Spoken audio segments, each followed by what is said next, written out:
anymore. I don't even know.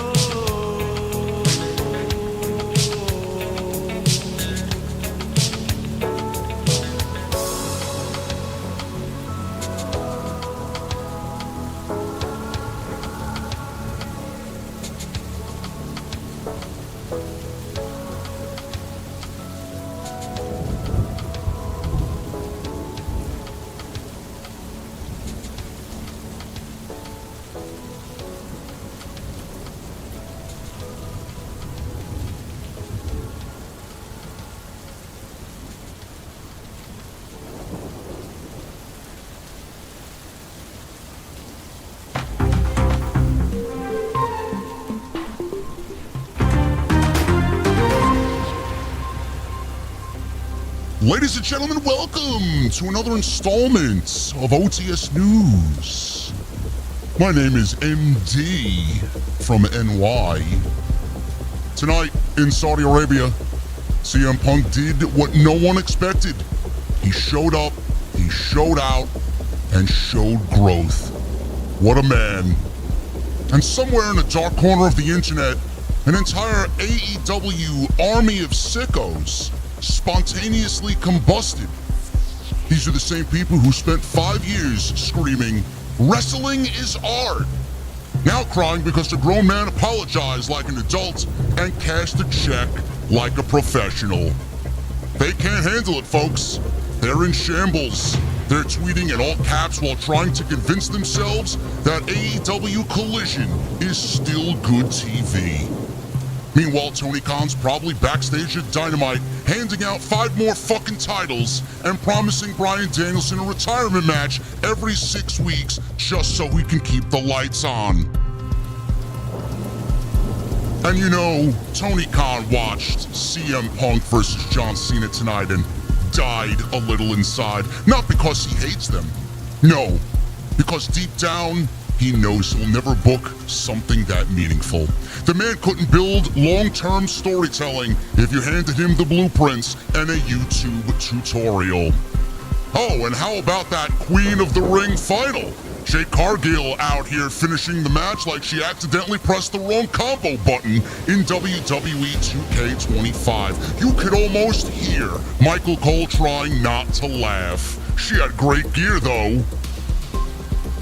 And let's not ignore the snake in the grass, Randy Orton. He looked at Cody Rhodes tonight the way a man looks at someone he's about to RKO into a new personality. If not, if he turns, when is he going to turn?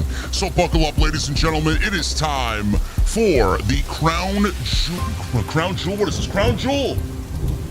Oh, it's Night of Champions. I can't get these shows right, man. They're all the fucking same. Come back to America, man, these fucking shows over there. Come on. Night of Champions post-show right here on Off the Script. I am MD from NY, and this is OTS News.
decide to separate us.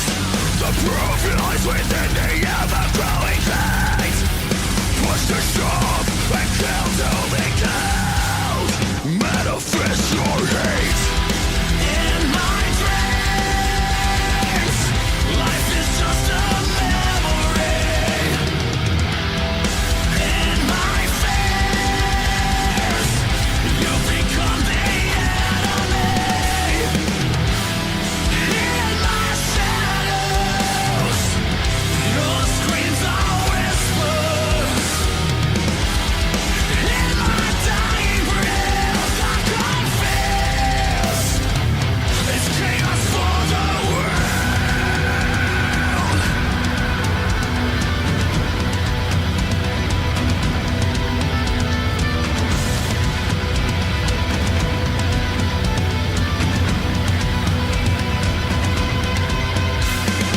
Living to die as I'm dying to live. Separate yourself from the fools.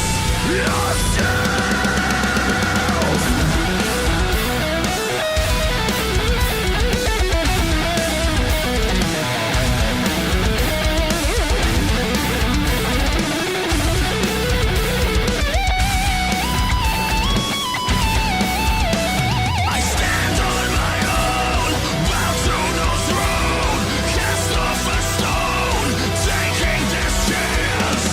Yield to no sea of power, embrace this final hour. No crowd can make me kneel, never was doubly real. Time to be judged for our sin. Go road to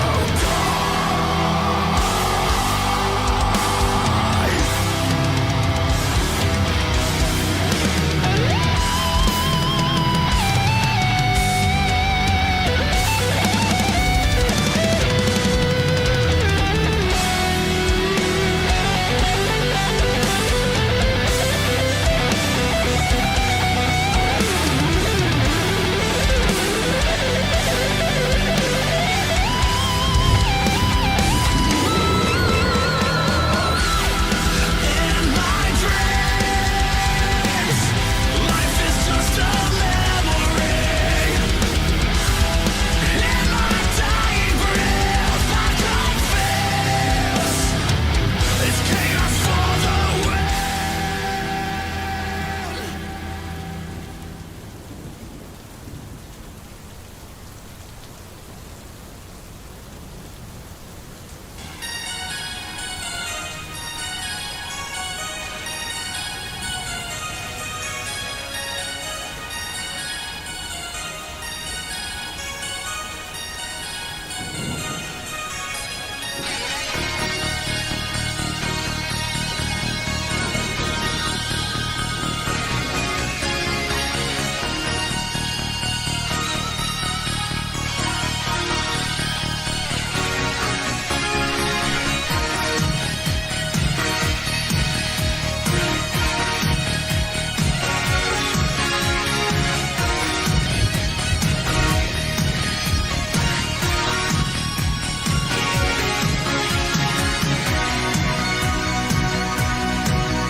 Oh, my goodness. Night of Champions.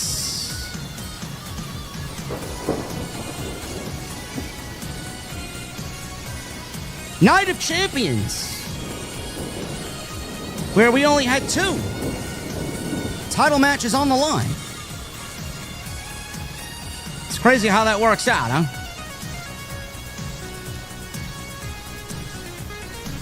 WWE is heading back to the United States for the build to SummerSlam. It may very well be a summer scam this year. I didn't think we'd get to that level. John Cena, CM Punk tonight, last time ever. I thought it was entertaining to an extent, to a point. I'm very much tired of the overbooking and the overusage of interference. Not a big fan, bro. Not a big fan. I thought Seth Rollins would walk away the WWE champion. He did not. Now we got Saturday night's main event to look forward to. Is that the next time he cashes in?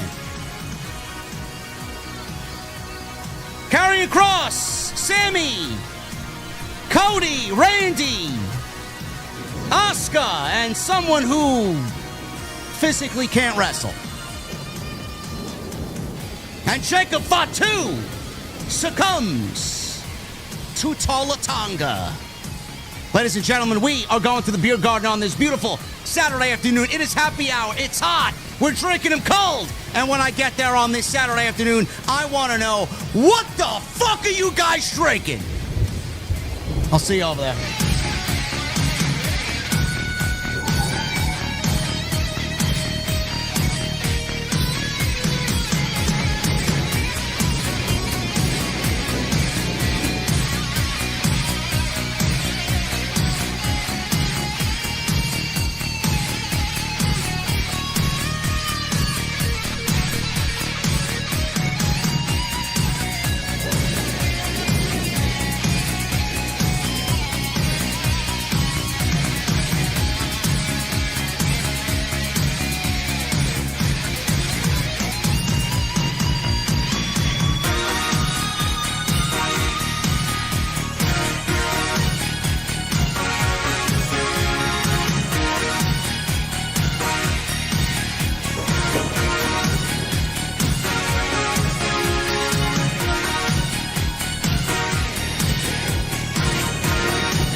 Why has Triple H been so successful?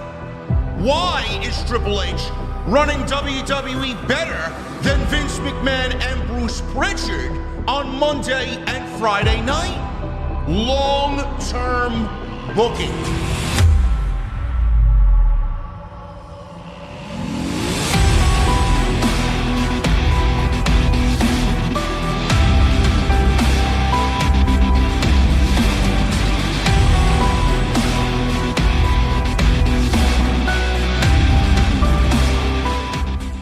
What is going on, guys? Thank you so very much for joining me right here on Off the Script. This is your Night of Champions 2025 post show for your Saturday, June 28th, 2025. I'm your host, JD from New York. As always, coming to you live from the OTS Beer Garden. Thank you so very much for joining me on this happy hour Saturday afternoon, wherever you may be.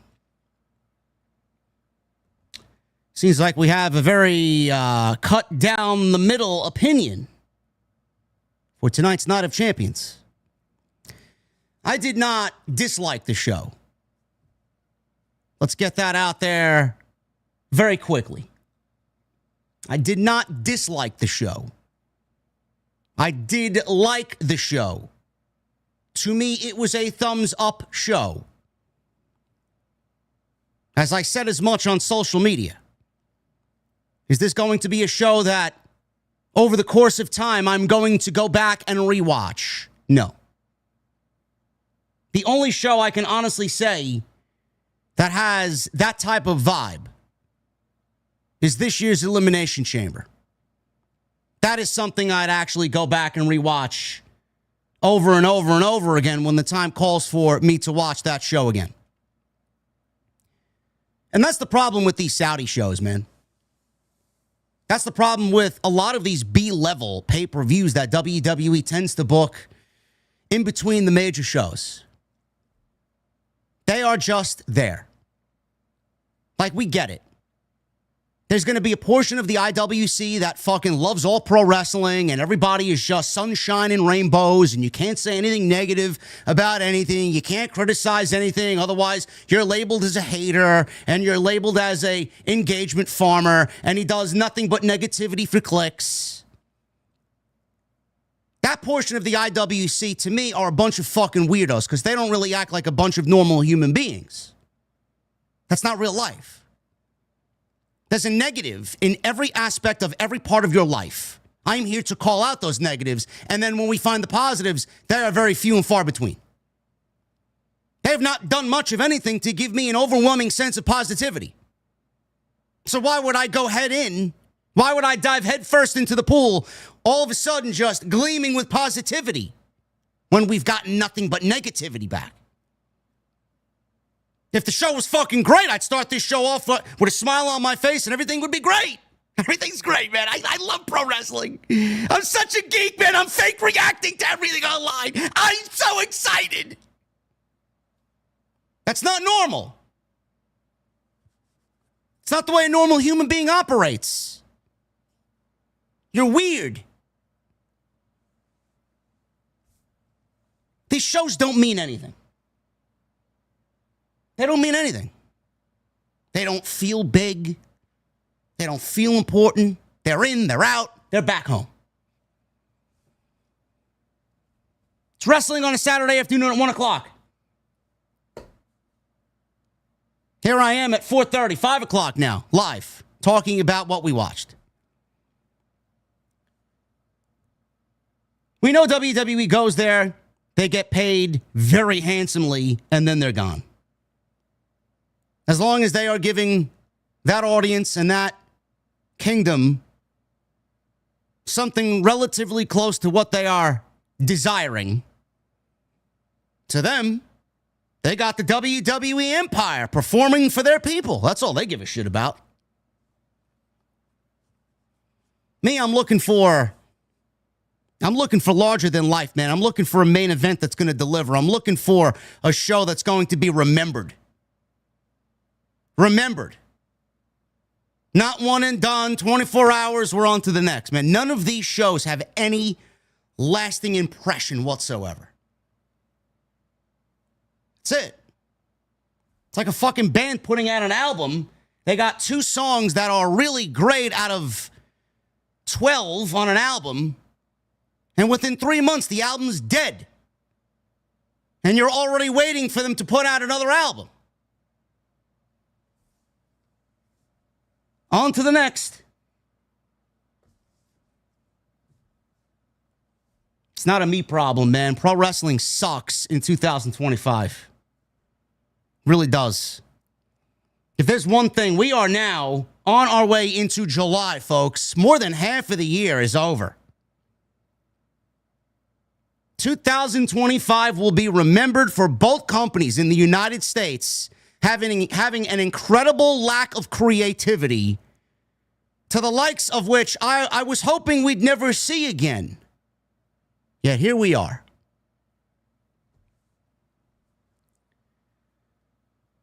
I know I sound all doom and gloom, but I have a reason.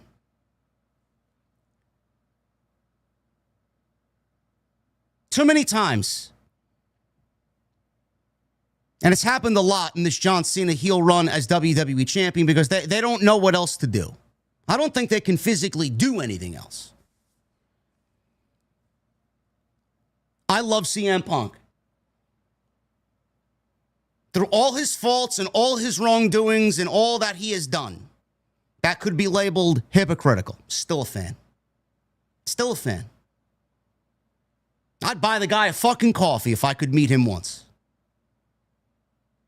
because I appreciate what he's done and the influence that he's provided to people that do this content creation thing, and the influence that he's provided to a demographic that wants to be rebellious and speak up.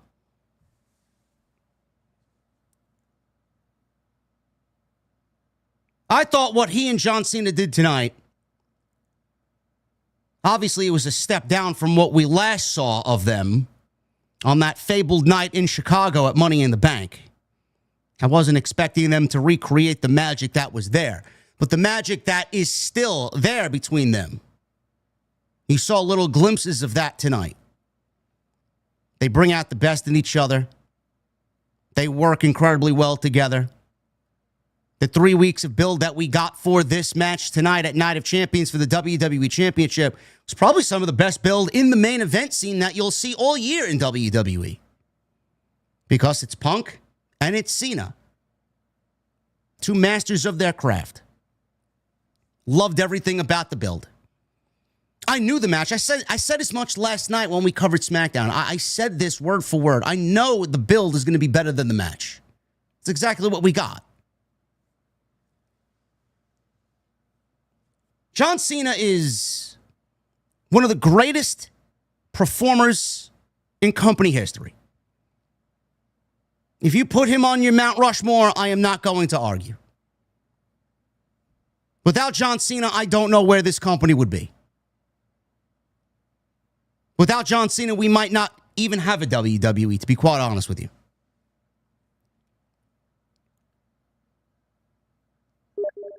I understand that what we're getting this year is the final time we're going to see John Cena, and a lot of the people are going to use the excuse of, stop complaining, it's the last time we're going to get it. That doesn't mean we have to attack everything with a lack of creativity. There has been an overabundance, overusage, an overwhelming sense of interference. Everything is riddled in interference. Everything. And not just one guy. I mean, we got multiple fucking guys. Multiple interference.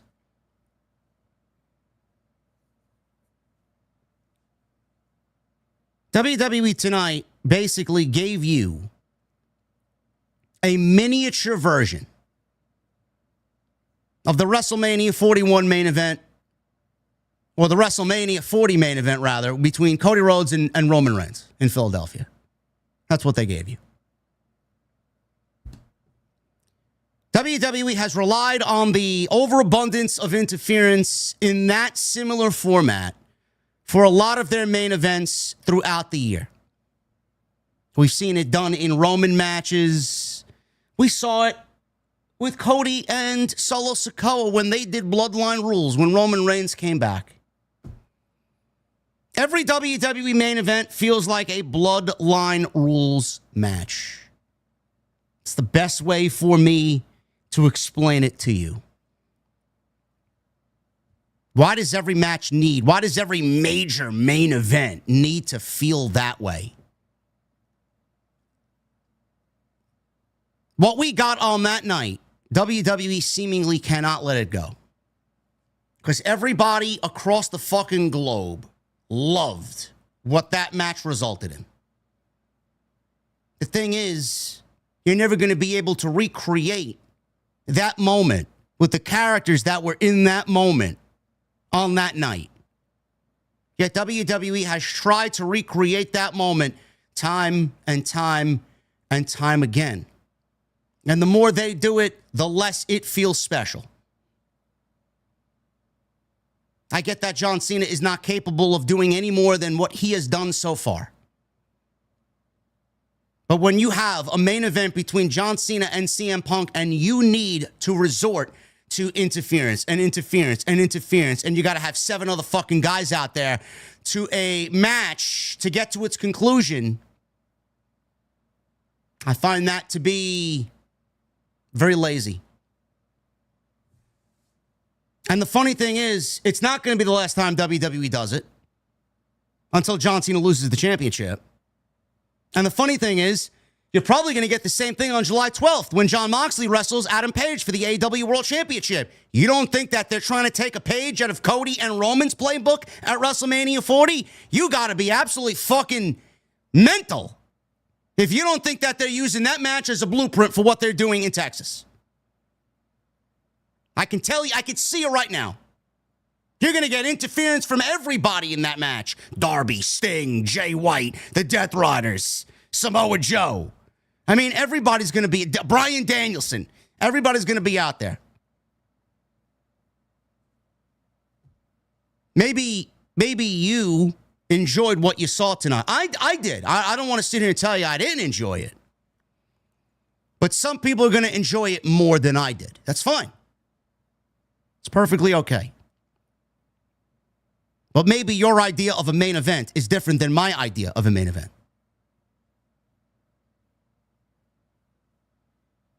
It's just lazy. 2025 pro wrestling will be riddled with both companies here in the United States lacking creativity. And the sad thing is, the new age fans this year of 2025, the ones that exist on social media that immediately blurt out their opinions and they engagement farm off clips and this and that and all this other nonsense. The new age fans are the ones that are going to enjoy this. But they don't know any better. Because they're too fucking stupid to realize the way that things were done are not being done today. They think what they're getting is pro wrestling. They think what they're getting is the way. They think what they're getting right now is right. It goes hand in hand. As pro wrestling gets more and more lazy, the people who enjoy this shit get stupider and stupider every fucking week. I genuinely feel like we are the last of a dying breed. Why do we need to sit here and accept what we're getting as, this is it, man? Instead of calling out the slop for what it is. Fucking lazy.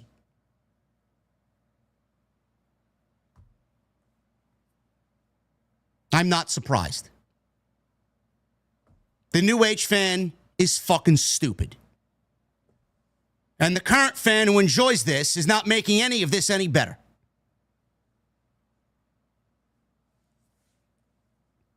John Cena and CM Punk were having a very decent match up until, obviously, the referee bump. And the typical smoke and mirrors, the typical heel tropes that John Cena has to go out there and showcase in his world title matches. Referee goes down. Oh, here's John Cena going after the title belt. He's going to use the title belt as a weapon. And then all chaos just fucking, everything just comes down, man, one by one. We see Seth Rollins. We see Braun Breaker. We see Bronson Reed. We see Paul Heyman. We see Penta. We see Sami Zayn. We see another referee who runs down. Charles Robinson runs down. He gets blasted because Rollins called for him as he was going to cash in his Money in the Bank contract. What we got is Rollins not cashing in. John Cena and CM Punk had a momentary glimpse of respect for each other, only for John Cena to once again, lazy, give you the eye, give you that look that he gave you on March 1st when he turned on Cody at the Elimination Chamber. To try and kick Cena, or try and kick Punk rather, in the balls did Cena. Punk seen it coming, and Rollins tried to bash Punk in the face with the briefcase to cash in on John Cena, and that was not the case. John Cena takes advantage of CM Punk being laid out by Seth Rollins. 1, 2, 3, and the match was over. That was it. John Cena retains the WWE Championship. I knew he would. As soon as Cody won King of the Ring, I knew John Cena would retain his championship. Even before this show, I knew John Cena would retain his championship. It was not really shocking. But I sit here questioning how lazy the fucking writers are and how lazy WWE and AEW are for doing the same thing in every fucking main event. Every main event seems to follow the Death Riders blueprint. I don't mind that when it's done periodically.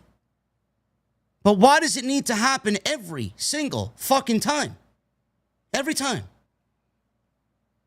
It happened at Mania. It happened at Backlash. It happens tonight. Then the only match that John Cena had on a major stage was Saturday night's main event against R-Truth when he beat Truth in 4 minutes. There's no interference there.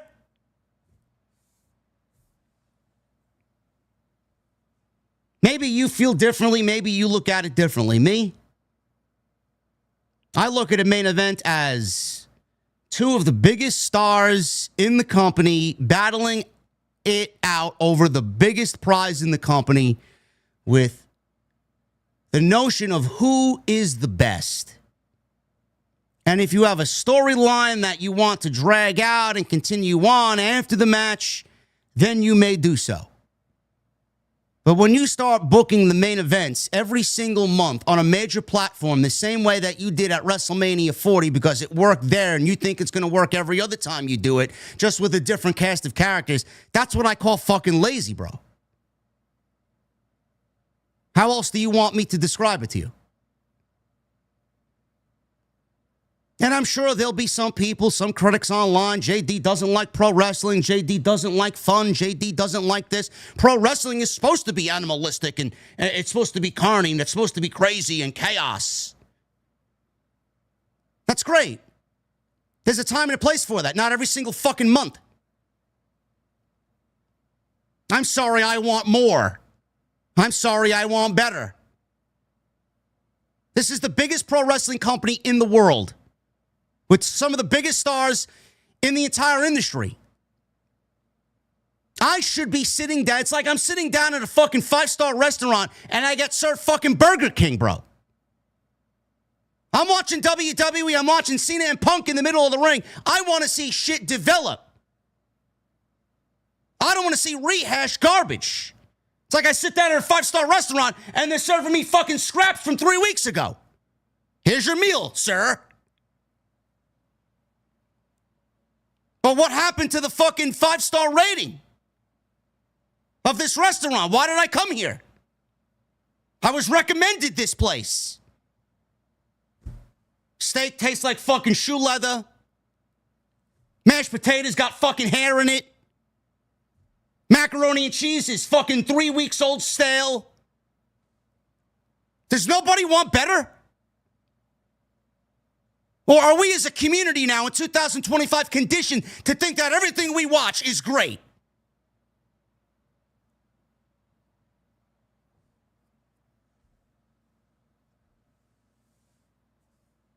Sorry, bro. WWE is boring. AEW is fucking clueless. You are a weekly episodic television show. You work 52 weeks a year. I'm not expecting every week to be a fucking Academy Award winning fucking show. But when I start to see the similarities and I start to see a company and a writing team start rehashing their own work, you know we're in a bad period, bro.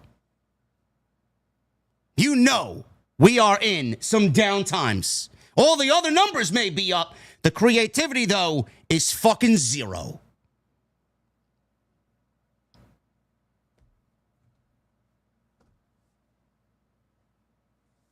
I know I'm not the only one to feel that way.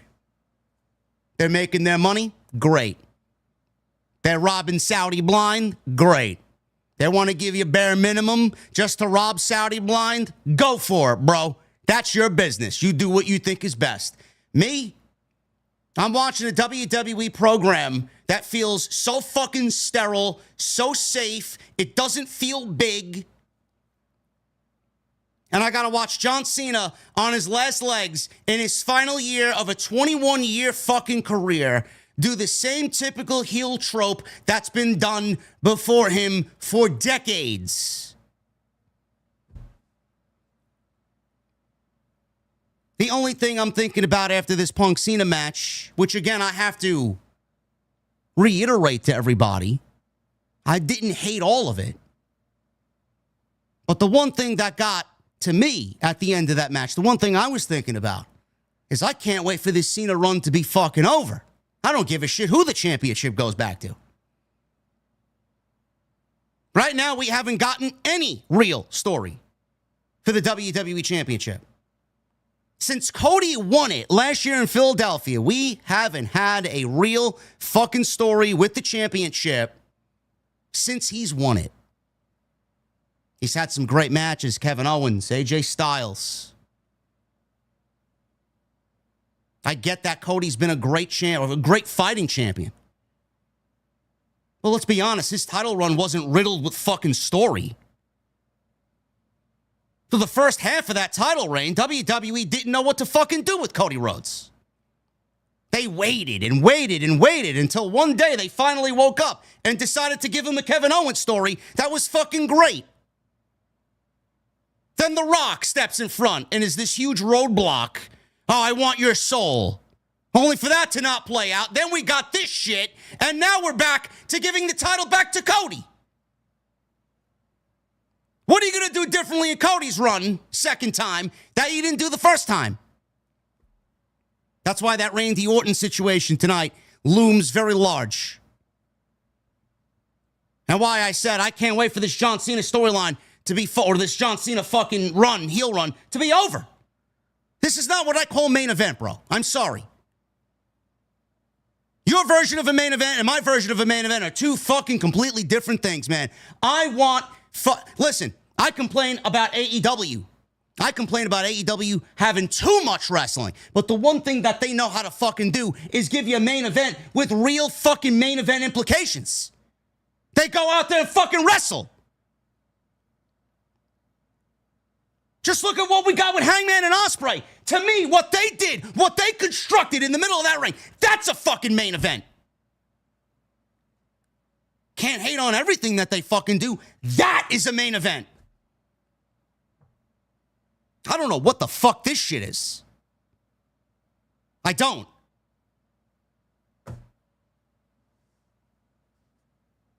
Shit needs to change, man.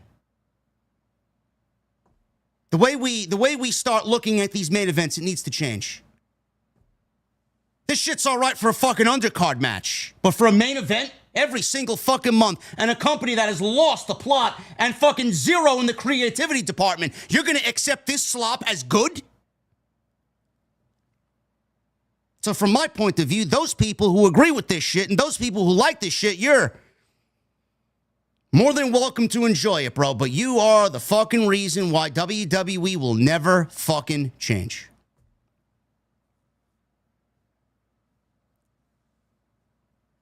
Cody Rhodes and Randy Orton. I know a lot of people were looking for my opinion on this. I thought it was a very good match. Cody doesn't have bad matches. He doesn't. And with the history that exists between Cody Rhodes and Randy Orton, there was no way that this would not be a good match. If you're asking me my upfront, honest opinion on it, I enjoyed what Gunther and Randy Orton did in the King of the Ring final last year more so than I did Cody Rhodes and Randy Orton this year. Just my head-on take looking at what we got tonight. And the one big takeaway is the look, the disgusted look that Randy Orton gave Cody Rhodes as he was being handed the crown by Byron Saxton tonight. We'll talk about that.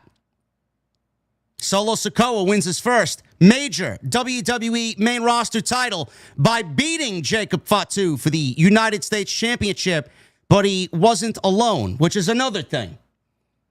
That match went on before the main event, and we got 4 people interfering in that match to help Solo Sikoa win the United States Championship. And then in the main event, we get 7 people coming out. Gee, man.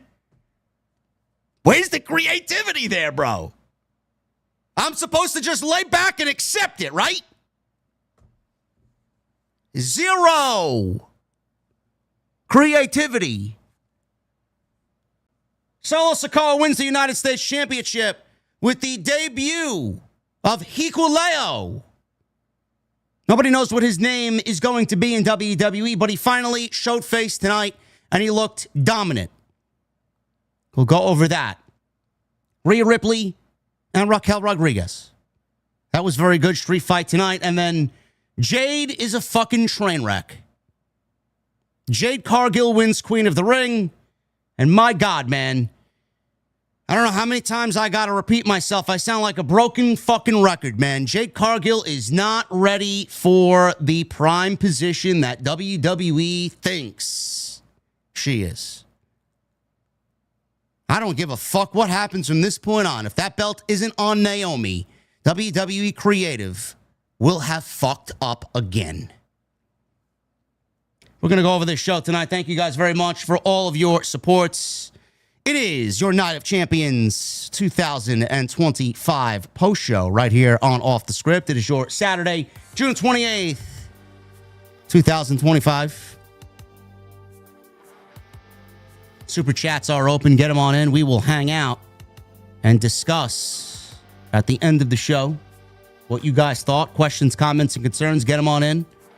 We'd love to hear from you. It's the best way to support the show. Follow me on social media at JDfromNY206. Twitter, Instagram, TikTok, and Cameo. Hit that subscribe button down below. Turn on the bell for all notifications. If you guys want to become a member of this fine community, you can hit that join button at the bottom of the video player you're watching me on right now. Become a VIP member right here on Off the Script. You get some beautiful emotes that you can use in the chat. You guys can get some badges as long as you continue to commit to the VIP section. We got some great recurring members in the chat. We got Tony Brown, who's been with me for quite a while. We got Cody Snyder in here. We got Johnny Boy Vaccaro. Thank you guys very much. Melee King. Thank you guys very much for all of your support. Go check out all the content on the channel. We were very busy this week. Monday, we were live. Tuesday, we were live for Tuesday Night Titans episode 100 with the Solid Monster, man. That is over 40,000 views right now. 2,000 likes. You guys killed it on Tuesday night. And if you guys want to, don't tell them that I sent you, but go out there and say it anyway. If you guys want TNT or JD on Busted Open, call into Busted Open, let Dave LaGreca know, hey, bro, you need content. JD's ready. Dave's got the phone number. Give him a call. Hit that thumbs up. Let's try for 1,000 likes. Tonight on the Night of Champions post show, 1,000 likes is the goal. And tonight's show is sponsored by my great friends over at Blue Chew, BlueChew.com, code JD. Make sure you guys go get your free sample courtesy of the podcast. All you have to do is pay the $5 shipping and handling. It's BlueChew.com. Tonight's sponsor right here on the Night of Champions post show on Off the Script.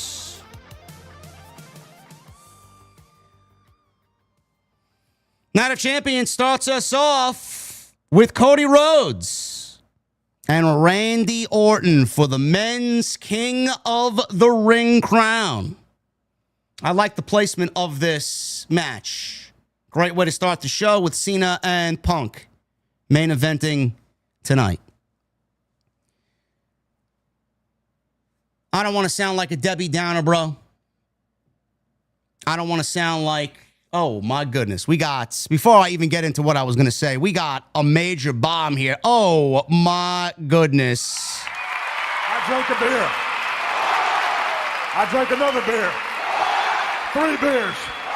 4 beers. Oh no. 5 beers. Oh no. 6 beers. 7 beers. 8 beers. 9 beers. And a Bloody Mary. Oh my God.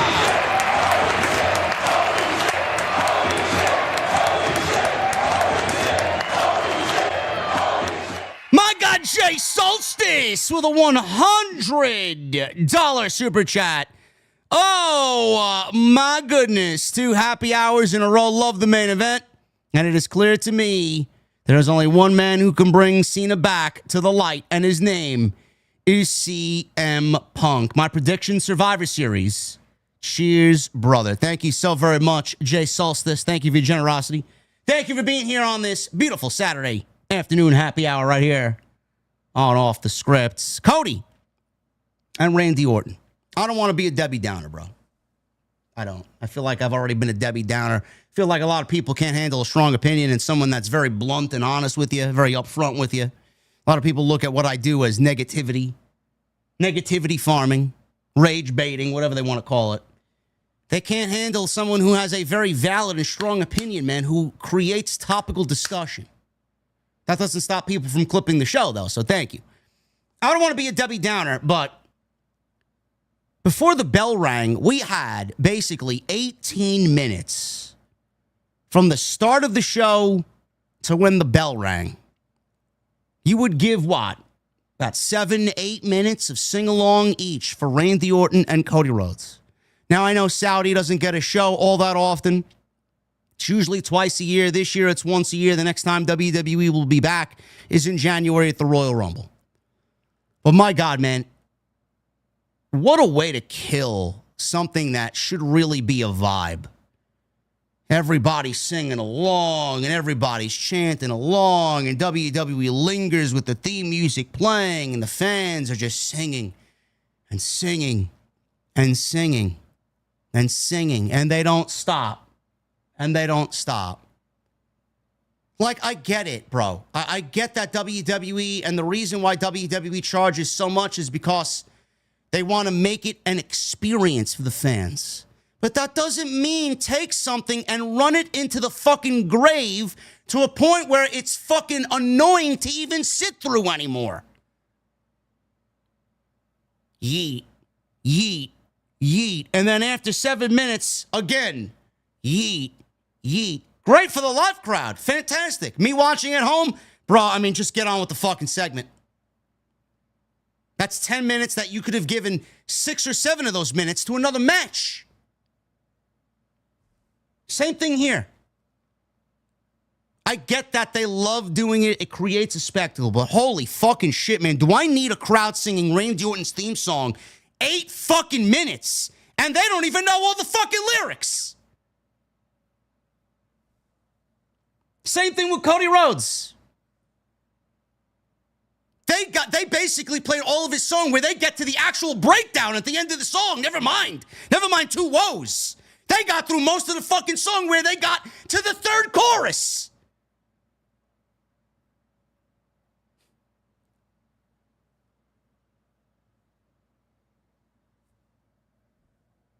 It's just so much, bro. It's so much. It's too much. I don't understand why these companies, AEW, WWE, less is more, bro. Less is more.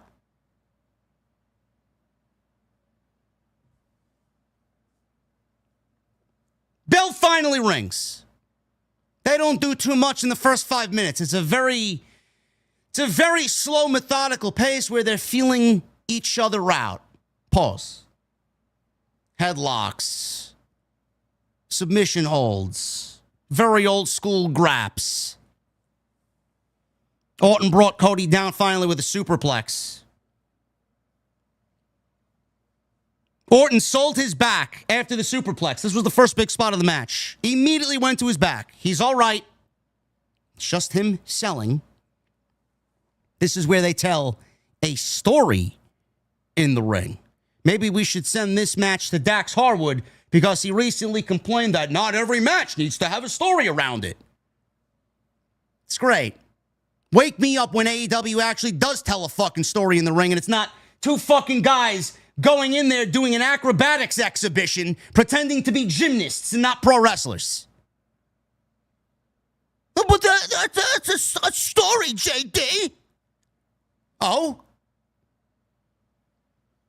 Your version of a story and my version of a story are 2 completely different things. Orton sold his back off the superplex. Rhodes tried to take advantage and hit a disaster kick. He goes for recovery, gets a 2 count.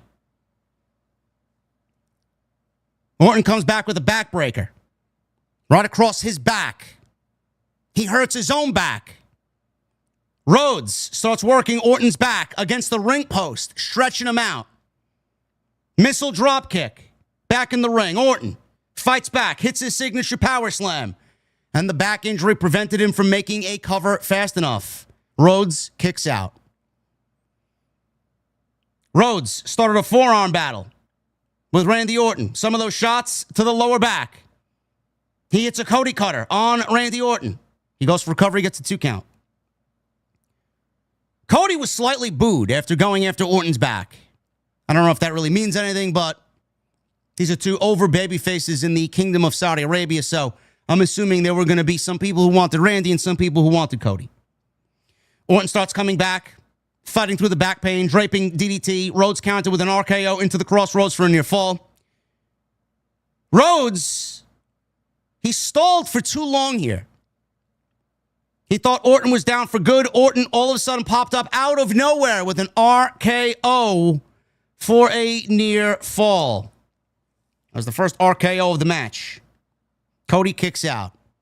Orton set up for the punt kick. He began second-guessing himself because he didn't want to do it because he loves Cody. Crowd started chanting yes for him to do it. Orton decided, yes, I'm going to do it. He went for the punt.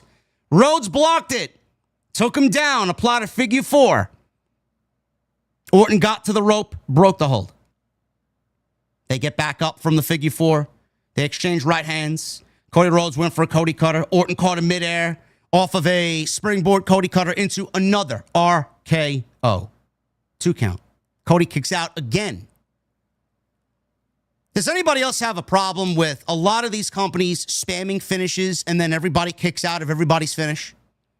Or is it just me? Maybe I'm just in a ranty mood tonight, bro. Maybe I'm going into my old school mentality, bro, where I just want a finisher to maybe hit once or twice and then it gets the job done. Why are finishers used as setup moves? I don't understand it. Or why are finishers used 3 or 4 times like we saw tonight in the Punk Cena match and it's just kick out after kick out after kick out after kick out? The only time I would use a finish in the middle of a match is if it's going to be a false finish to a point where you think the match is going to be over and the guy kicks out. I would not attempt to do it again after that. The only time I do it again is if it's going to finish the match. Am I the only one that thinks this way? I fucking hate it. I hate that Rollins uses the pedigree and it's a fucking setup move. I hate that people use the tombstone after we know The Undertaker used the tombstone to finish everybody off for 30 fucking years. DDT means shit.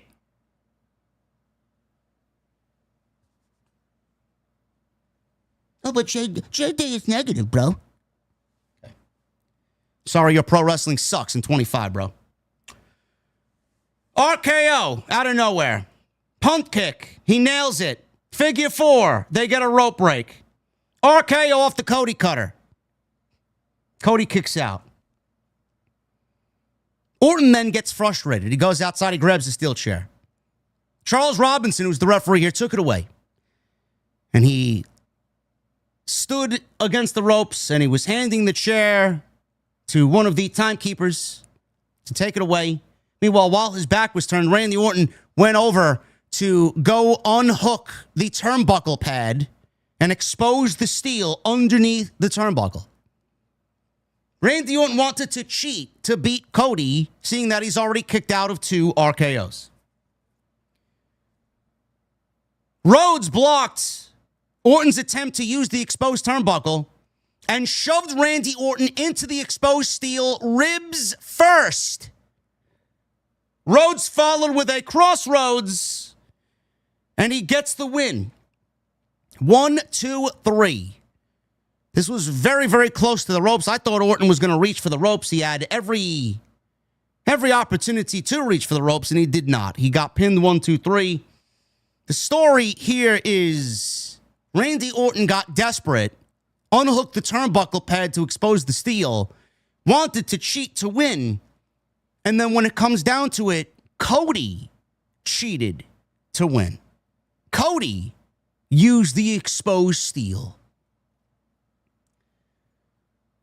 Orton left the ring, and there was this great camera shot of Randy Orton. I mean, the look of disgust on his face as he looked back at Cody Rhodes, who was speaking to the Saudi crowd about winning King of the Ring, you just physically seen heel turn written all over his face. And that's the part of the match I'm going to take most notice in. That. It's coming. We don't know when. We don't know where. But that look gave every indication that we are about to see the evolution of the Viper in 2025, man. We are going back to fucking legend killer Randy Orton. Can't wait to see that. I think Randy Orton's a great babyface, but I think it's time. You just know when something should happen, and I'm getting a feeling, man. It's like getting an itch, you know. It's coming. It's coming very soon. Rhodes thanked Orton, who mentored him and spoke up for him. Rhodes said this would not be Orton's final stop in Saudi and asked the fans to give him a standing ovation. Orton turned around and gave that look I just described, a look of disgust. Cody Rhodes says he would face either CM Punk or John Cena at SummerSlam for the WWE Championship. He knew how the audience felt when he went up against these beloved characters. But no matter who the champion was, they were only holding it for him, because he would get the ball back at SummerSlam. Fireworks went off. Cody Rhodes held up the crown, and we have King Cody. Got a nice ring to it. King Cody sounds great when you talk about Cody Rhodes. But the Randy Orton look of disgust is priceless, and that's going to be the biggest takeaway from this entire match. Knowing WWE, knowing Triple H, they'll wait months and months and months and months to pull the trigger on this Randy Orton heel turn. I would not wait at all. I would not wait. I'd actually start planting the seeds now and have it happen at or around SummerSlam, post-SummerSlam. Because when Cody wins the championship back, we're going Cody back to SmackDown, and we're going Cody and Randy for the rest of the year. And the WWE Championship needs to go back to Cody, and as soon as it goes back to Cody, we need the WWE Championship smothered in story.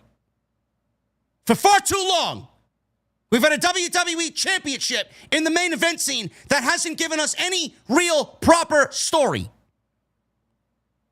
The WWE title is the most important title in the entire fucking industry. It is a centralized piece. It is the heartbeat of this company. When you start to treat it like every other fucking title, why would I look at it as important, and why would I look at it as the main event? It doesn't look like the main event. You got guys like John Cena, CM Punk, Cody Rhodes, Randy Orton fighting over the championship, yet we get this childish fucking comical way that they book these matches. It's like a fucking kindergarten kid is writing the fucking outcomes for these matches. We need some story. Seriously. Cody, Randy, I want some unadulterated fucking violence, emotion, heartbreak. I want everything that comes along from legacy to now, and everything that they felt for each other in between, to be exposed. I don't know what the fuck we're getting right now at the main event. You got one company that can't book a fucking main event that's resting on their laurels because The Rock showed up at WrestleMania 40 and gave us some fucking Avengers ending to WrestleMania in Philadelphia. Then you got the other fucking company who can't book a fucking storyline if it slapped them in the fucking face and their world title has been in a fucking briefcase for 10 months.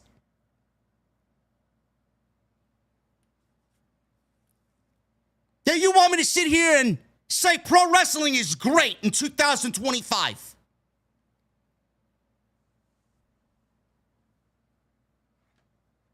Sounds like a bunch of carny millionaires, or billionaires, never mind millionaires, carny billionaires who get off for the notoriety and the fame. Fuck the fans. Tony's booking for Tony and Triple H. I don't know what the fuck he's waiting for.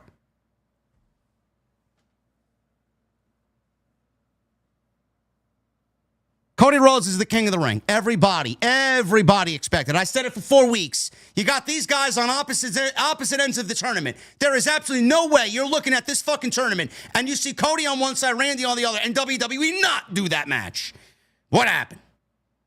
Called it from day one. Oh, but Sami Zayn's going to win. Oh, Jey Uso's going to win. Oh, LA Knight's going to win. JD for 206? No. Cody Rhodes. Cody Cena. SummerSlam. Predictable. But it's the right way. God forbid, no Travis Scott.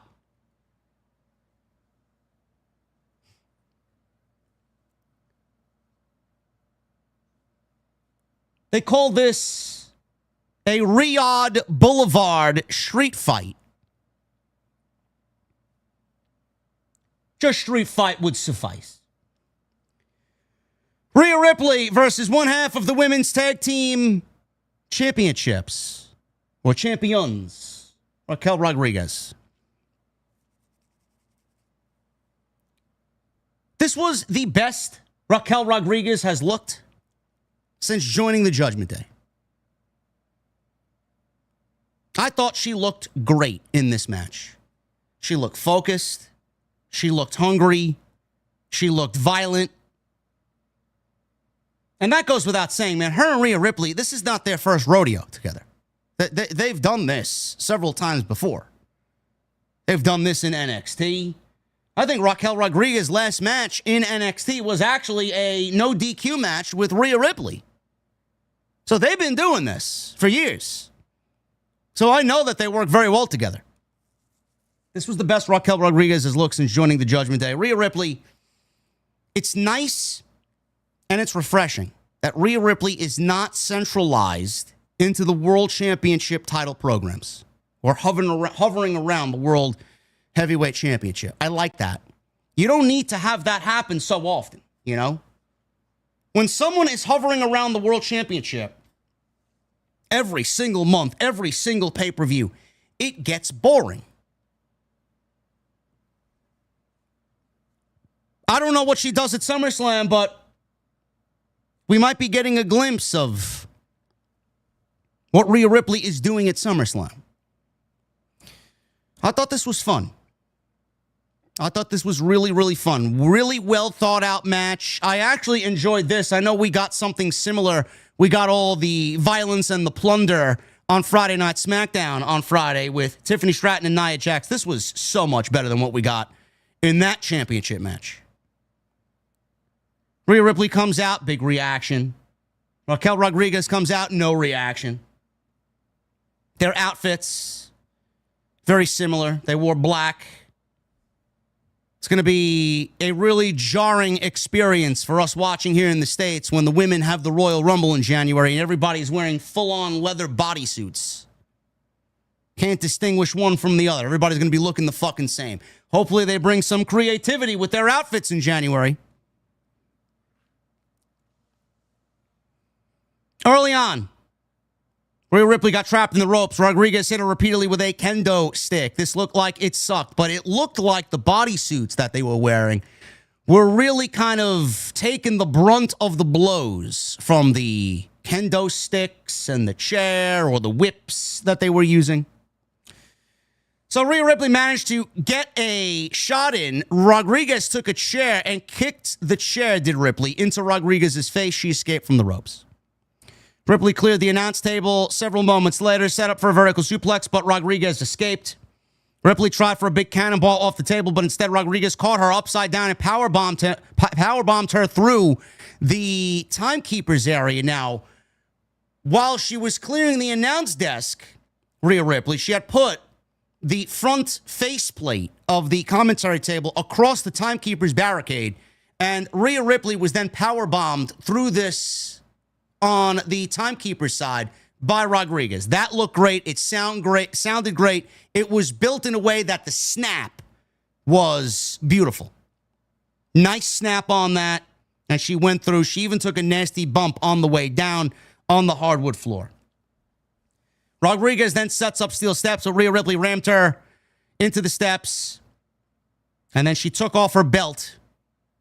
And she starts repeatedly whipping Rodriguez with the belt. Again, the leather outfits are taking the brunt of the blows from the shots with the kendo stick and the belt. Ripley followed with a razor's edge. in the ring, and she gets a 2 count. Rhea Ripley then applied the Prism Trap, but was attacked from behind by Roxanne Perez, who I didn't even know was in Saudi Arabia. She was also wearing the same type of bodysuit that the other two had, very similar colors. Rhea Ripley fought her off outside the ring and hits a vertical suplex on Roxanne. Ripley put a trash can over Roxanne and hit a sliding kick right to the face, knocking Roxanne down in the trash can. Rodriguez used the distraction to drive Rhea Ripley into the steel post and then into the steel steps. Rodriguez followed up with a twisting Vader bomb off the top rope.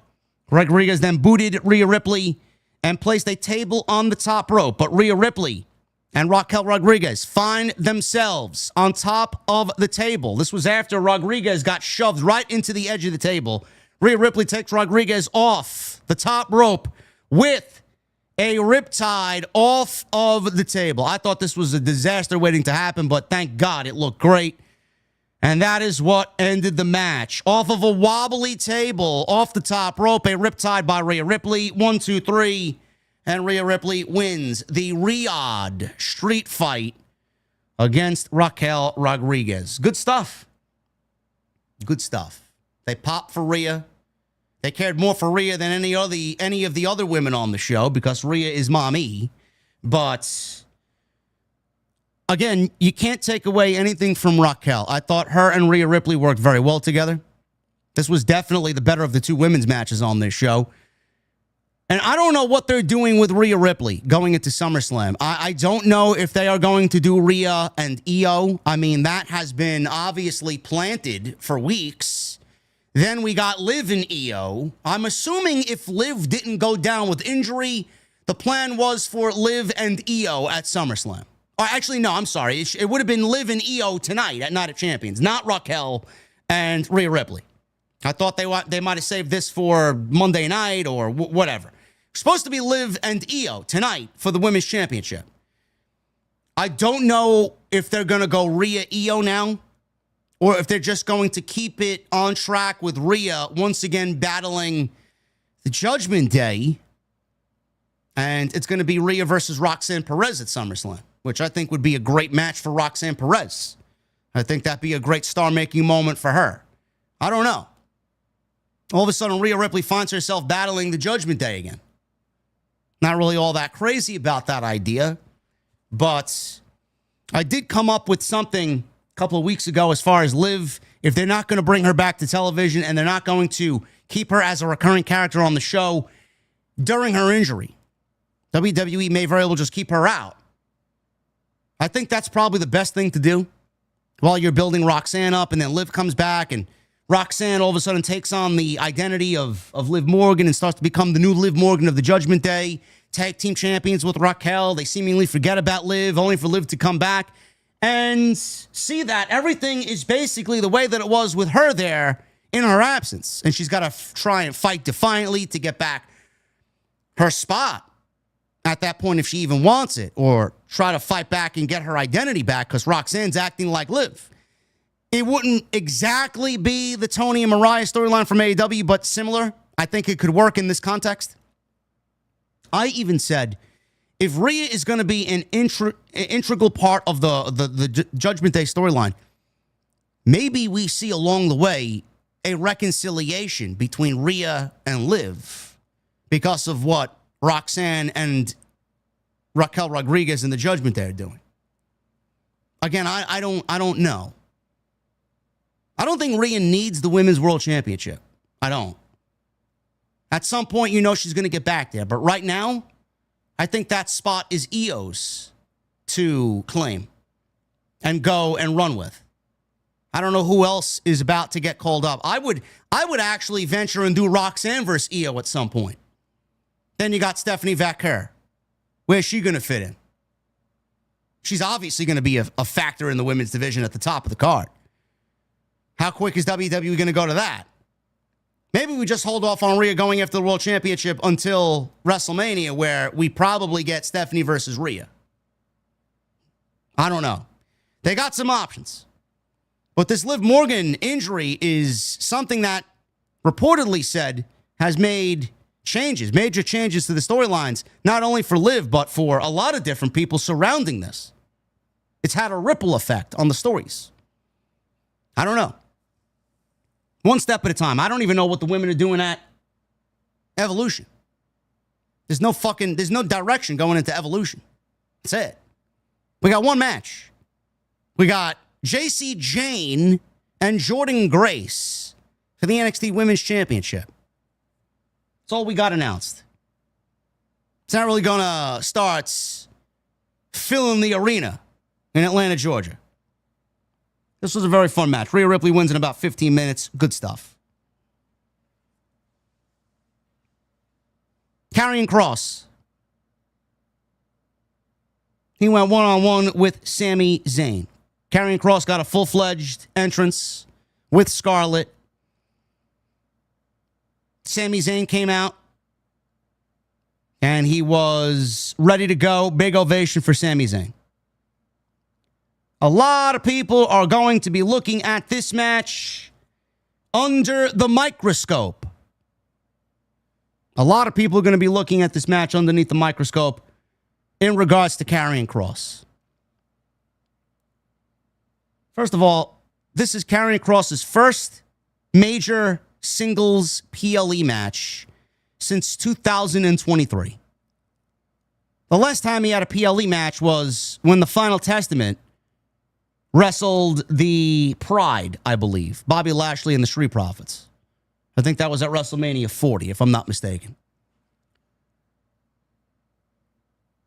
I know a lot of people are pushing for Kross to get featured more.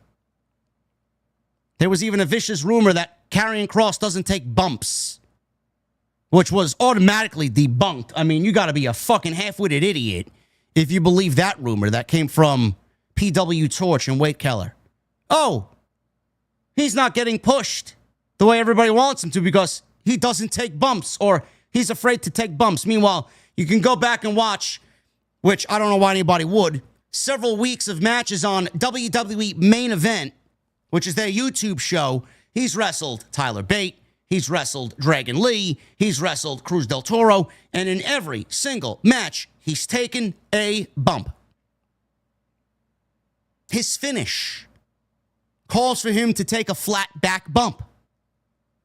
So I don't know where this rumor came.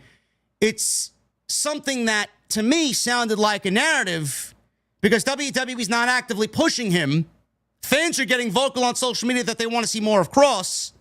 And I think the WWE sent out one of their gnomes to feed false bullshit to Wade Keller in hopes that people believe that it's Kross's fault he's not getting pushed and not WWE. The guy doesn't take a flat back bump. The fuck are you watching? Absolutely ridiculous narrative. Ridiculous. I was happy to see him in the ring here. Happy to see that this subtle, minor storyline on Monday Night Raw got some shine on this show. Sami Zayn's great. Anything Sami does, I'm in. Sami's been battling Seth. Sami's been teaming with Punk. Sami's been trying to prove to everybody that he's going to be a world champion someday. And he will. He very much will. When and where, I don't know. I predicted he's going to win the Royal Rumble in Saudi Arabia next year. He's going to take the WWE Championship or the World's Heavyweight Championship, whichever Seth Rollins cashes in on. He's going to beat Seth Rollins for a major world title at WrestleMania next year in Las Vegas. I thought this was good. Whatever your interpretation of good is, it might be different than me. There's like, this was good. To me, this was good. It was good. If I could get perfectly down the middle here, that's where I'd be. It wasn't bad. It wasn't great. It was good. It was solid. It was not a bad wrestling match. I will say, I will say, and I understand everybody's reservations on Kross. I get the one overwhelming criticism when it comes to Karrion Kross matches, because I also have one point felt that way and hope that he got that changed by the time he gets to a major role on this show, which has yet to come. I do understand that sometimes people will use the word boring when it comes to Karrion Kross. I get it. It is not difficult to see why. He is not the most explosive guy in the ring. He's not the guy that's going to fucking elicit excitement in the ring. Everything he does has a meaning. Everything he does has a purpose. Every movement he makes, every facial expression he gives you, everything that he verbally says has a reason, has a reason being in that match. He's not going to be a Will Ospreay. He's not going to be an AJ Styles. He's not. He's going to be a big guy. He's a big dude who's going to throw you around. He's going to give you explosive offense, big man stuff, and he's going to sell like a big man.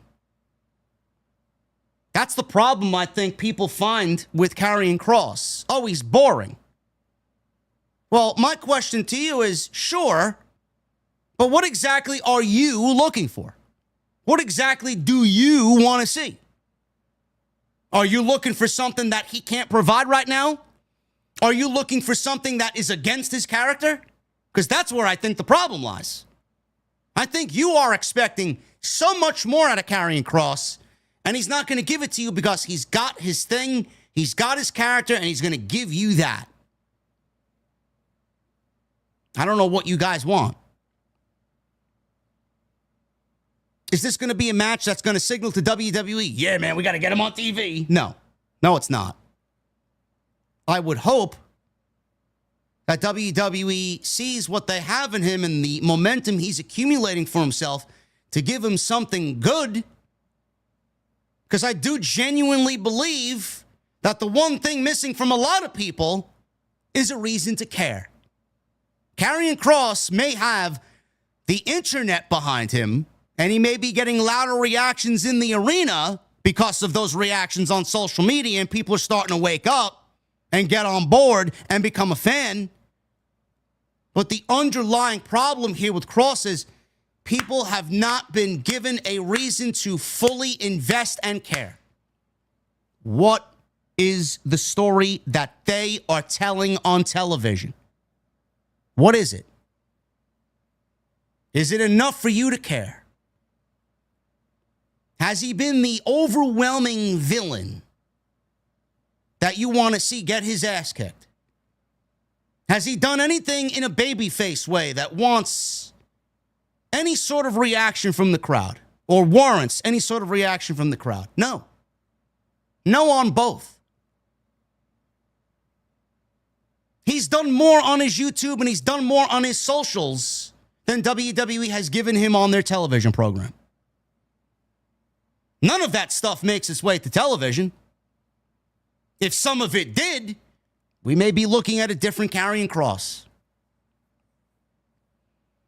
Everybody wants to jump and say this sucked. This was boring. Get Kross off TV. He doesn't deserve the spot. Blah, blah, blah. That's just from my point of view. That's what I see. I could see why people were upset with the outcome here. Kross tried being the aggressor here early on. Some big strikes. Sami Zayn fought back with some strikes of his own. Clothesline Kross out of the ring. Zayn teased the dive. Kross backed away. Sami did that little flip off the top rope and flipped into the middle of the ring like he usually does. Kross was frustrated until Scarlett whispered in his ear, brought him back down to earth. Sami Zayn fights Kross off again, hits a moonsault off the barricade. Back in the ring, Kross responded with a big Saito suplex, and he takes over from there. Sami Zayn starts to make a babyface comeback with a big clothesline, 10 punches in the corner, double axe handle off the top rope. Kross All he did was deliver a Death Valley driver, take Sami down again. Kross avoided the Blue Thunder Bomb, hits another Saito suplex. Goes for a cover this time, gets a 2 count. Kross ducked the clothesline, and he hit a Blue Thunder Bomb for 2. Kross, he then catches Zayn in consecutive German suplex. Zayn then came back with an exploder of his own in the corner. Kross intercepted his haluva kick, and he applied a sleeper hold. Referee raised Sami Zayn's hand. 1, 2. And he was still alive as the arm is still up on the 3rd. He then grabs the rope to break the move. Kross hits consecutive running clotheslines in the corner. He starts telling and yelling Sami Zayn for him to admit that he's wrong. He does this over and over again. Admit that I was right. Admit that you were wrong. He goes once, hits the clothesline. Twice, hits the clothesline. He runs for a 3rd time. As soon as he reaches the corner, Sami Zayn's already charging out of his corner, hits a haluva kick, and Sami Zayn wins over Karrion Kross off the haluva kick out of nowhere. 1, 2, 3. Michael Cole yelled at the end that this was a miracle that Sami Zayn won this match. Was it a miracle? I don't know why the word miracle is a very potent word. This is the same word that he used to describe Bryan Danielson winning the WWE Undisputed Championships in New Orleans at WrestleMania 30. How do you look at that as a miracle and then look at this as a miracle? That does not compute, bro. Michael Cole was off tonight. He was very much off tonight. Stuttering, couldn't get words out of his mouth, described things in a very abnormal way. Not really the best Michael Cole showing tonight in Saudi Arabia, but it's Saudi Arabia. I'll let it slide. Match was fine. Again, it was good. I could see why people were upset with the outcome, though. Sami Zayn beating Karrion Kross does what? Does Sami Zayn now go and challenge for the World Heavyweight Championship? Is that what their plans are? Does Sami go and challenge Gunther for the World Heavyweight Championship? Because Sami beating Kross, that's the only direction that I see happening. Where else do you go with Sami Zayn? Sami wants to be a world champion. Are they going to run Sami and Gunther back at SummerSlam? It's the only thing I could logically think of. Only for Sami to fall because of Seth. Seth cashes in on Sami, and we go right back to what we were doing. Seth cashes in, makes it a triple threat match, beats Sami Zayn for the World Championship. Ha, ha, ha, ha. Seth Rollins and his group now lead Monday Night Raw. That leaves Sami chasing the World Championship. That leaves CM Punk chasing the World Heavyweight Championship because of what we did tonight with him costing Punk the championship, Rollins. I think that's probably the direction that they're going. Him beating Kross, that's the only way that they could go. Now, if Kross won, which should have happened, you can continue to build Sami coming from behind and doubting himself that he's ever going to be a world champion, proving at least right now that Kross was right. Other than that, I don't really know where we're going with this. Karrion Kross loses. Very questionable outcome. But I think Sami's going to eventually be the one to challenge Gunther at SummerSlam. We might not be looking at a cash-in tonight. We might not be looking at a cash-in at Saturday night's main event. Because I could absolutely see Roman coming back and stopping Rollins. I mean, that's just a natural progression. And WrestleVote's already said and reported that Roman and plans for his return are imminent. Like, we could see it this week. We could see it on Monday. Or at least after the holiday. Within the next 7 days, 7 to 10 days, I think we'll end up seeing Roman Reigns back. This is crunch time now. This is SummerSlam. soon as we get to 4th of July, bro, it's like less than a month till SummerSlam. Roman is going to be back to build to whatever he's doing at SummerSlam, which, in my opinion, is going to be against Seth. That's the plan. Roman, Seth, SummerSlam. And I do think that Seth is going to eventually cash in the title at SummerSlam.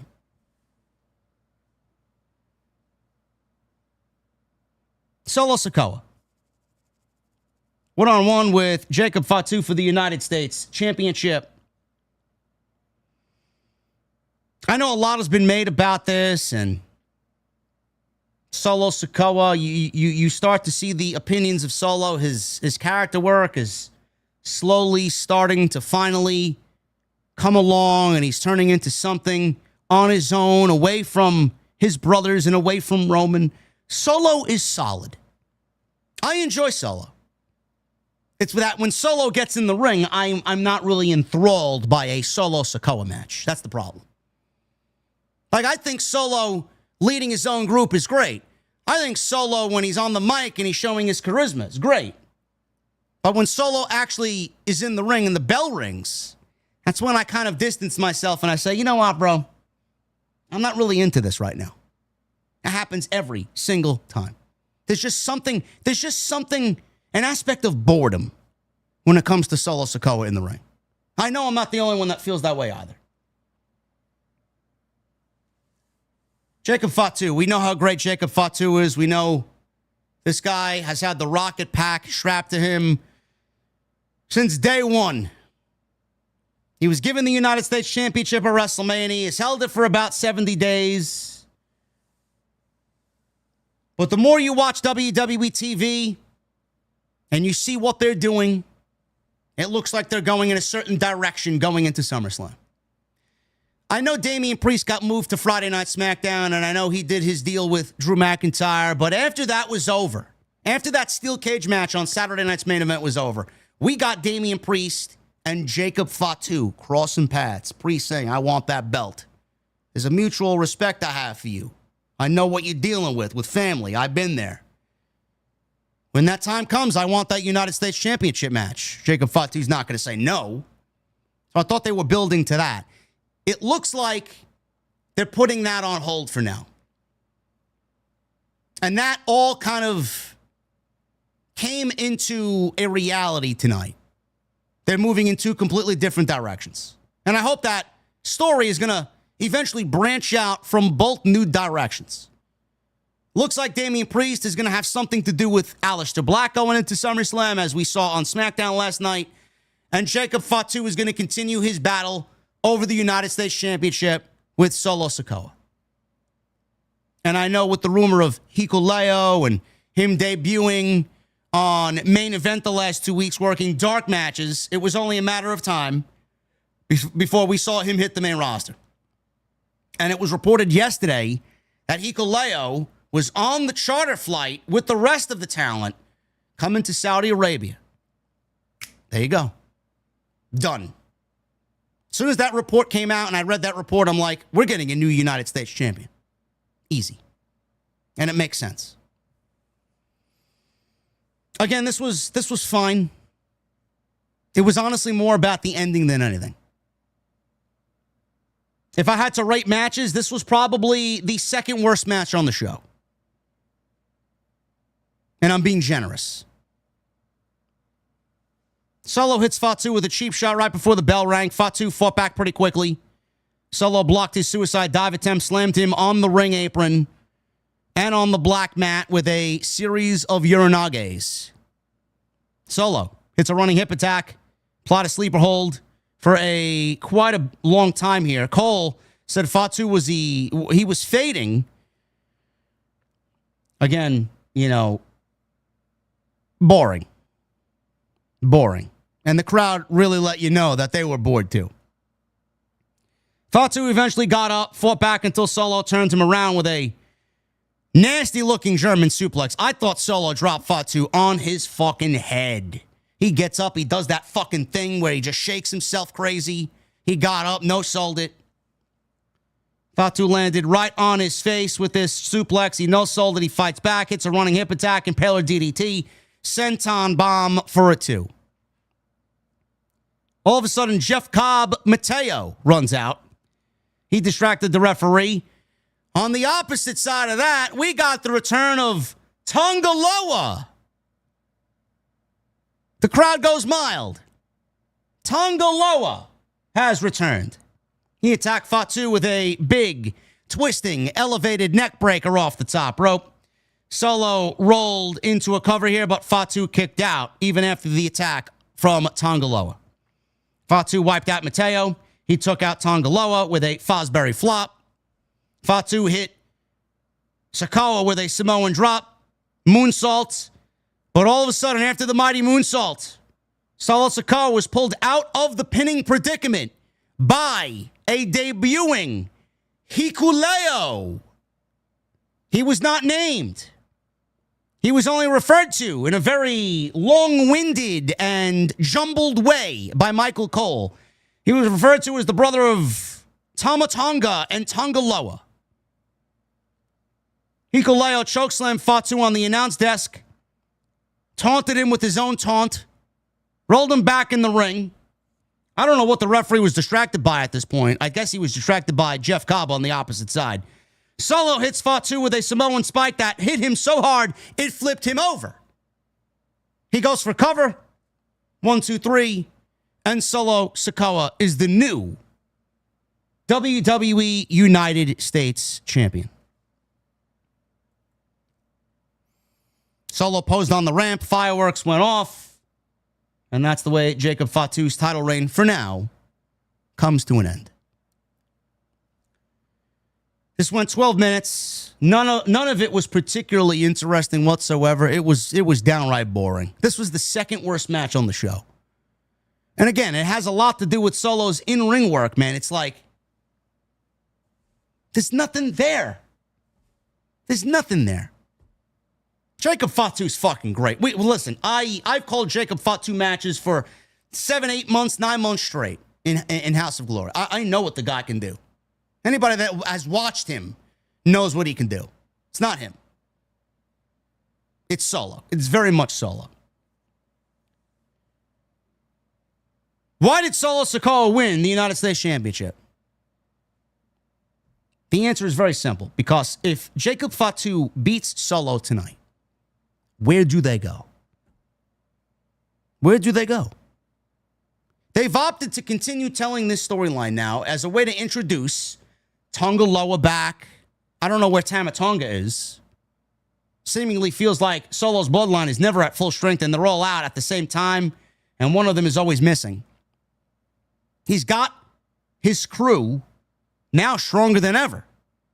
Tama Tonga is on his way back. Tonga Loa is there, now back. JC Mateo is there. Hikuleo, whatever his name is going to be, is there. Tola Tonga. Now he's the United States Champion. What is Jacob Fatu going to do in the meantime? All he's got is Jimmy Uso. Is Jimmy Uso enough of backup for Jacob Fatu to go after the United States Championship? No. I already saw the murmurs from the fucking half-witted idiots on social media. Jacob Fatu is buried, JD. Yeah, it's buried along with your fucking brain, you half-witted idiot. People love using these buzzwords, buried, to go along with something like this. Here's a spoiler for you, folks. Jacob Fatu is not buried. Maybe you should go bury your fucking head in sand at the beach and get the fuck out of here. Seriously. He's not buried. He lost to Solo Sikoa, who had 3 other guys back him up tonight, while he had 0. Unless you wanted to bury an entire faction by having Jacob Fatu overcome everybody, that's what I would call buried. Jacob Fatu losing as he succumbs to a 3-on-1 fucking handicap match, 4-on-1 handicap match. That's not what I would call buried. If Jacob won, this would theoretically be over. And then on to what? Bloodline's buried. Bloodline's no more. They're not taken as a credible threat. And Jacob Fatu does what? Defends against Damian Priest? Great. Now we get the struggle into SummerSlam. Fatu will get the title back. And maybe we see something turn the corner as to where this is going. Not particularly interested in any of this bloodline shit. Maybe we get the Usos back together. I don't know. I don't know where they go. Looks like Solo, Jacob, United States title, SummerSlam, while Damian Priest gets Aleister Black at SummerSlam. I'm all right with that. I'm perfectly okay with that. Jacob Fatu is not buried. Asuka. She went one-on-one with Jade Cargill. This went 8 minutes. This is 8 minutes. I cannot get back. 8 minutes of my life wasted.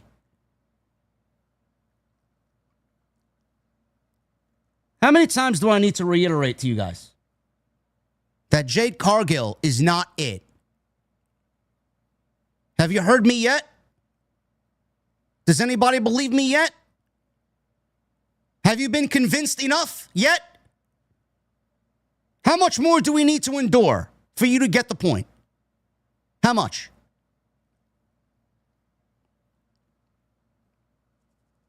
I want to start off by saying something positive. I knew Jade Cargill was going to win Queen of the Ring because Jade Cargill's story going into SummerSlam is the best story that they could possibly tell with all of the people in this tournament.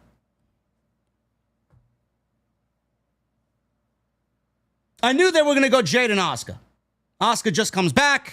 She gets a final. She's got some history with Jade in the tag team division. Boom.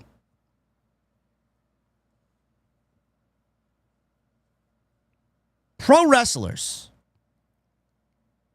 in both companies can sit there and deflect and ignore and pretend that the criticisms don't exist and that we should enjoy all pro wrestling and that we should respect the in-ring work.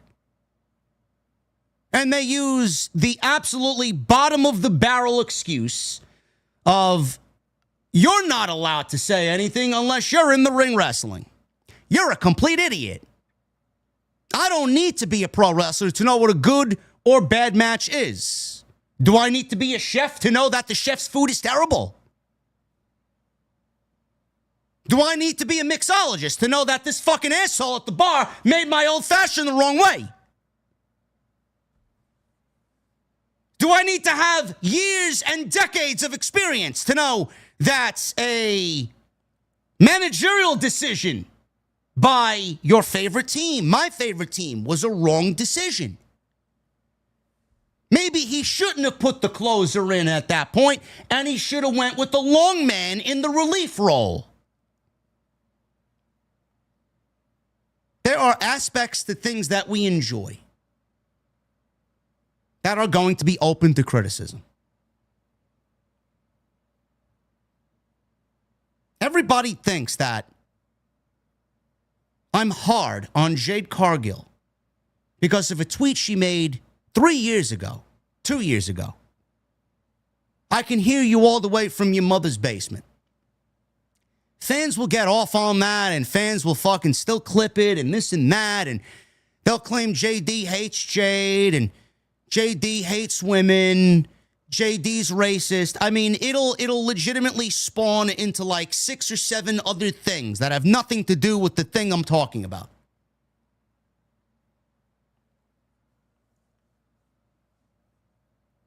Sure, Jade is a lovely woman. I'm sure she's a pleasure to be around. I'm not talking about the human being Jade Cargill because I don't know about Jade Cargill. I don't know who she is. I don't know what she does, nor do I care what she does. Don't care. Talking about specifically what I watched for 9 minutes tonight on Peacock. I am allowed to sit here and tell you that what I watched with my own 2 eyes was fucking offensive. I'm allowed to sit here and tell you that Jade, from what I watched, because I am an avid viewer every single week, I watched her from the first day in AEW, where she teamed with Cody Rhodes, to where we see her now. I see no progression in Jade Cargill for 5 years. 0. Yet you want me to believe that this woman should be propelled up to the top of the card, given king, queen of the ring, and be given a championship. You already had some fucking feeble-minded buffoons claiming that, oh, WrestleMania, she should be in the main event with Charlotte Flair. Bro, this woman couldn't fucking serve Charlotte Flair a tray of fucking tea in the morning. What are you talking about? Seriously. This woman is absolutely incapable of professional wrestling. For 8 minutes, I had to watch Asuka suffer because Jade Cargill is not a good professional wrestler.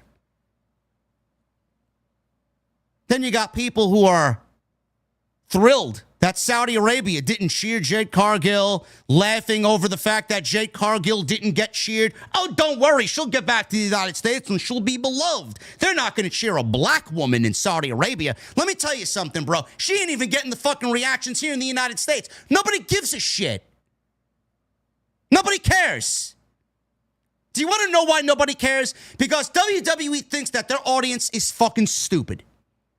There are some of us that break through the fucking nonsense and the bullshit and see things for what they really are.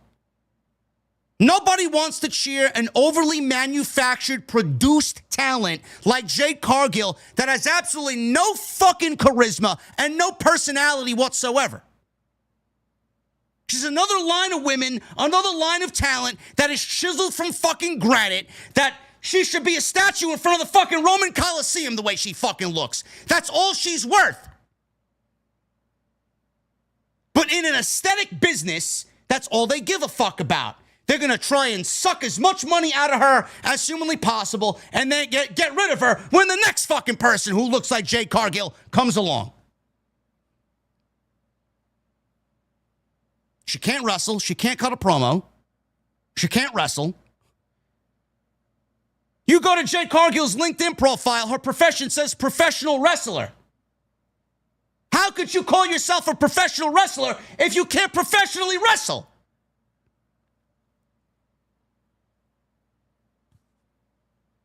Why is she even here then? WWE had dollar signs the day that she walked into the fucking company. Meanwhile, if I was running the fucking place, she'd still be in NXT.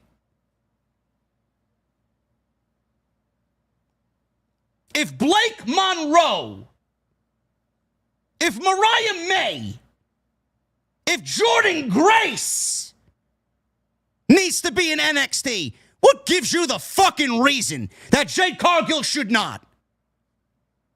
What are you, fucking stupid? Let that sink in.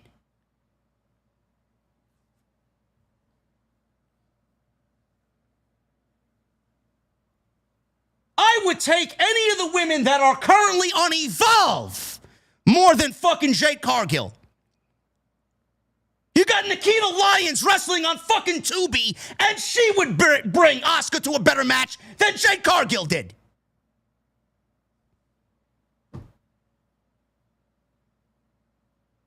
Yet content creators and podcasters like JD from New York 206, he's what's wrong with the community. No, you're just fucking stupid, bro. You're a complete mental fucking absolutely out to lunch idiot. There's no way anybody could look at this and say she's ready for whatever's coming next. Everything she does is like, bro, it's like I'm watching a fucking cyborg. It's like I'm watching an android being built and move in Elon's factory. There's no facial expressions when she gets hit. There's no emotion when she's selling. There's no fucking momentum when she does anything. She knows 2 moves, and that's it. 2 moves, and that's it. A power bomb, a stinger splash, and then her finish. 3 moves. That's it. Yet you want me to sit here and automatically crown this woman as the WWE Women's Champion. You want me to sit here and get excited about a potential match with Jade and Bianca. Bro, Jade would have struggle spelling Bianca's name, never mind a fucking wrestling match.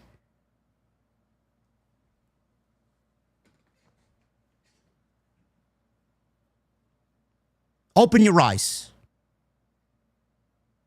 Stop listening to the fucking engagement, positivity fucking merchants online who spew nothing but positivity, man. All logic is lost in positivity.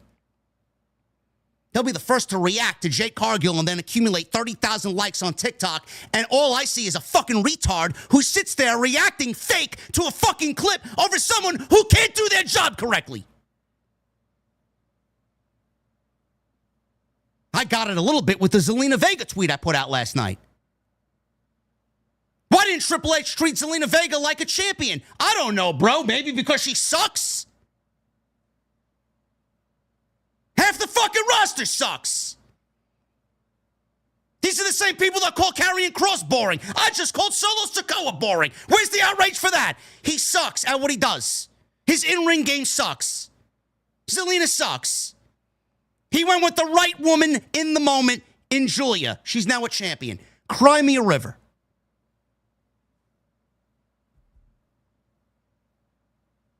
How many fucking players this year for the Atlanta Braves have I said outright suck? Ozzy Albies is fucking terrible. Matt Olson is fucking terrible. Their closer, Iglesias, is fucking offensive. I would have fired Brian Snicker 3 months ago. This is what we do. But the thing is, if you're managing a fucking baseball team or any sports team, if you are not cutting it on the main roster, you know what usually happens? You get sent down to AAA, bro. Go work on your fucking hitting. Go work on your batting stance. Go work on your pitching.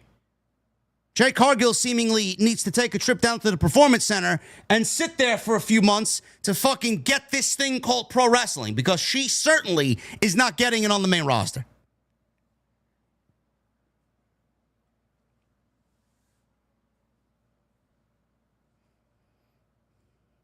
Asuka targeted the leg. They tried to tell a story for 8 minutes here by Jade's injured leg. Cargill kept fighting her off. Cargill hit a fall-away slam, choke slam for 2. Asuka responded with some kicks. Code breaker, missile drop kick. Cargill ducked a kick. Hits a sit-out power bomb for a 2. Cargill fought out of an armbar, hits a big boot. Asuka avoided Jaded and went for the Asuka lock. Cargill rolled out. Asuka went for the running hip attack. Cargill caught her and hit Jaded for the 1, 2, 3. She didn't even hit her finish the right way. She hits Jaded.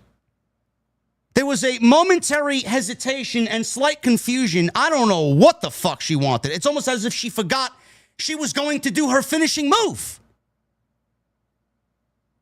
It's like playing it's like almost, just picture what you saw tonight. It's like Jade and Asuka in WWE 2K25, and the game fucking freezes, and you're bashing the fucking controller for her to do her finish. Nothing happens. Then all of a sudden, the game kicks back in, she does her finish, and then it's over. She does her finish, and she does that stupid pin where she's pulling the opponent's leg back. She does that finger lick thing that she does. She rolled over so far back that Asuka's shoulder got lifted off the mat, and the referee still had to count 3.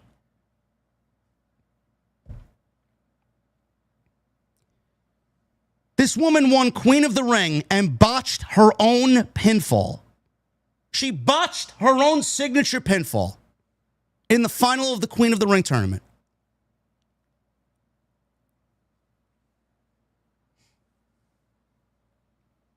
Poor Asuka.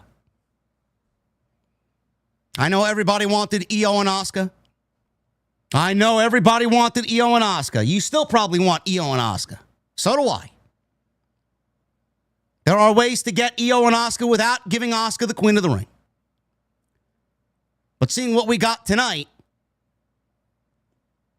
maybe it would have been a better option to give Asuka the Queen of the Ring and then have Jade get Tiffany Stratton in the way Asuka would have gotten Io without winning Queen of the Ring. For all the people that want to clip this, clip it and happily clip it and share it around. Going to say it without stuttering. Once again, for everybody listening in the back and everybody listening on social media, Jade Cargill sucks. When she gets good in the ring, I will certainly let you know.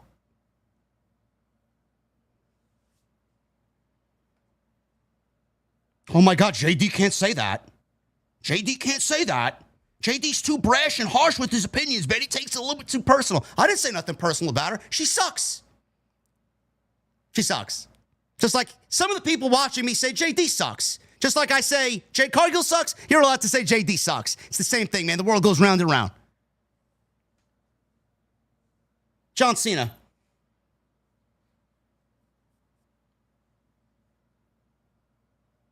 One-on-one with CM Punk.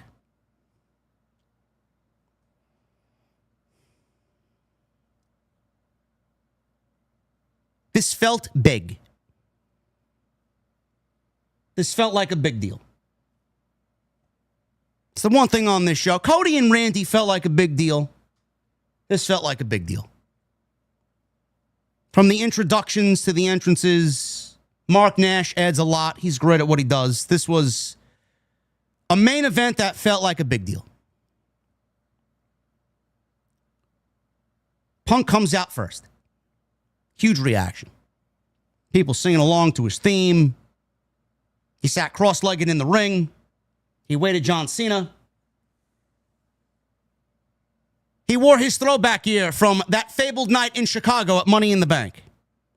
So we got a nice little homage to the night he took the WWE Championship out of Chicago as he was a free agent in WWE during the original Summer of Punk. He wore the same ring gear. John Cena made his entrance. Got the big introductions, the bell rings. Crowd was crazy. Electric atmosphere. Let's go Cena. Cena sucks. CM Punk. CM Punk. Everybody had their flashlights on their phones. It was a great environment.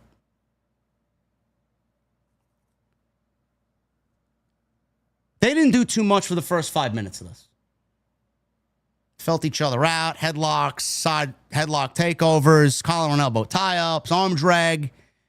Typical babyface, heel, let's tell a great story and start out slow type of match.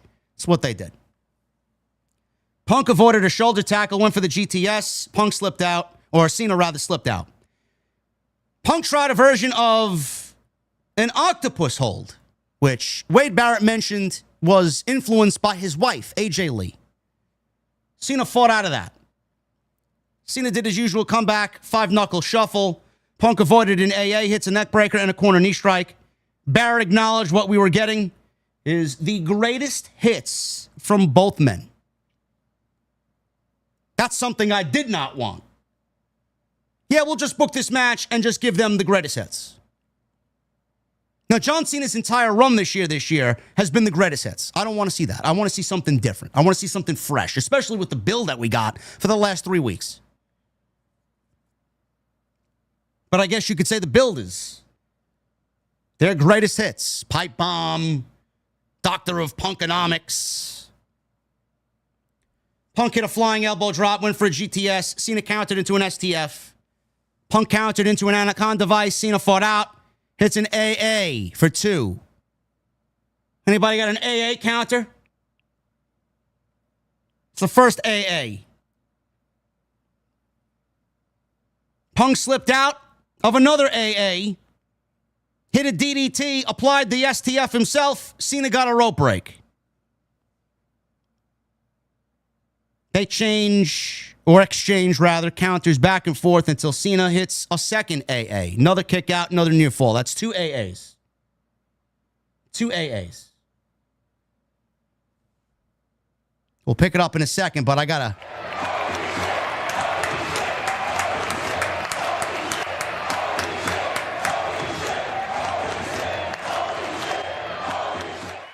Oh, my goodness. Timothy Talks Right with a $100 super chat. says, in Punk's entrance, he proceeded to draw on the ground when he knelt down. Jesus was asked in the Bible what to do with a woman who sinned and the crowd wanted to stone. He knelt down, started drawing in the dirt, and said, whoever has not sinned throws the first stone. I don't know. Is what he did in reference to something that happened in the Bible? Is that legitimate? I didn't know Punk was Catholic. I guess you guys can interpret it any way you want, but I didn't think Punk was Catholic. Someone in the chat said Punk is an atheist. I don't know. 2 AAs. Thank you, Timothy. I appreciate you, brother. I don't know. I didn't know anything that CM Punk did had any biblical references behind it. That's new to me. I don't know. 2 AAs. Punk slipped out of another AA, hit a DDT, STF, got a rope break. They get up, they exchange counters. Cena hits another AA, that's 2. Punk tried for a flying crossbody. Cena rolled through. Another AA, 3 AAs. I'm like, bro, you got 2 of the best minds in the business here. Is the best we got AAs? We saw this in the opening match with RKOs and Crossroads. It's like now we're getting it in the main event. It's like the spamming of finishes, bro. It's like Cena starts the match and he's got fucking WWE 2K25 finisher meter already fucking up 5 times before the match starts. He just waits to do it. It's no fun, bro. So, just like Randy Orton in the opening match, remember when Orton couldn't put Cody Rhodes away with the RKO? He goes and grabs a chair out of frustration. After 3 AAs, Cena goes and grabs his title belt. Cena gets into the ring and had second thoughts, just like he did with R-Truth. Just like he did in every other time we seen him play this same scenario out. Just like Randy Orton did before he delivered the punt kick to Cody Rhodes. He had that momentary hesitation. Then he did it. John Cena had a momentary hesitation here. He puts the belt down. This hesitation allowed Punk an opening to hit the GTS. AA, GTS. Punk ducked a shoulder tackle. Cena tackled the ref by mistake. Punk picks up Cena again and hits another GTS. He got a visual pin, but the referee was now down. Punk called for another referee. Instead, Seth Rollins' music blares over the PA system. He walks out with Paul Heyman, Bronson Reed, and Braun Breaker holding the Money in the Bank briefcase. They walk down the aisle. Punk fights off Braun Breaker and Bronson Reed with the original ref still out from the shoulder tackle. Punk tried to dive. I don't know what was supposed to happen there. They completely botched the dive. He dove on top of both of them. Nobody grabbed him. He overshot them. Bronson Reed and Braun Breaker then grabbed Punk and tried to do a double choke slam through the announce desk. And this is the big leagues, folks. This is where the big boys play, right? WWE. They fumbled Punk not once, not twice, 3 different times on trying to get him up through the table. There was such miscommunication from Bronson Reed and Braun Breaker that they eventually just fucking threw him through the table instead of lifting him up and slammed him through the table.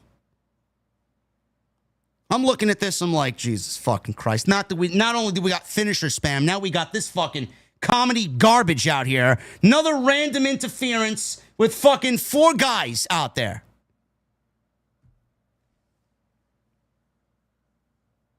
Punk is down now through the fucking table. It collapses in a fucking horrible looking way. All of a sudden, after Punk goes through the table, Rollins called for a new ref. He puts his hand up. Charles Robinson comes running on out. And then when he gets to the aisleway down by the ring, he was taken out by John Cena, who shoulder tackled him out completely. Done. Cena then gets into the ring. He gets in Rollins' face, and he eventually laid Rollins out with an attitude adjustment.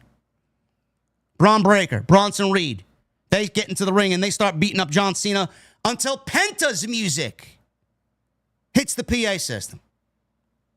John Cena is legitimately being choked out in the middle of the ring by two guys.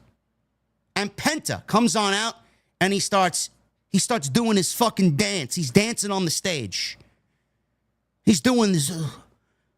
Like, bro, show some sense of urgency while you're out there, bro. It's like there's a time to fucking dance on the stage. He's out there fucking doing his thing, and John Cena's getting choked out. I can't breathe. And Penta's fucking dancing out there. Like, what the fuck, bro?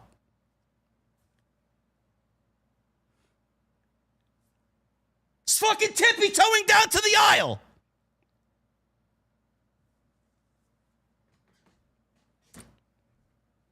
He eventually starts brawling with Braun Breaker.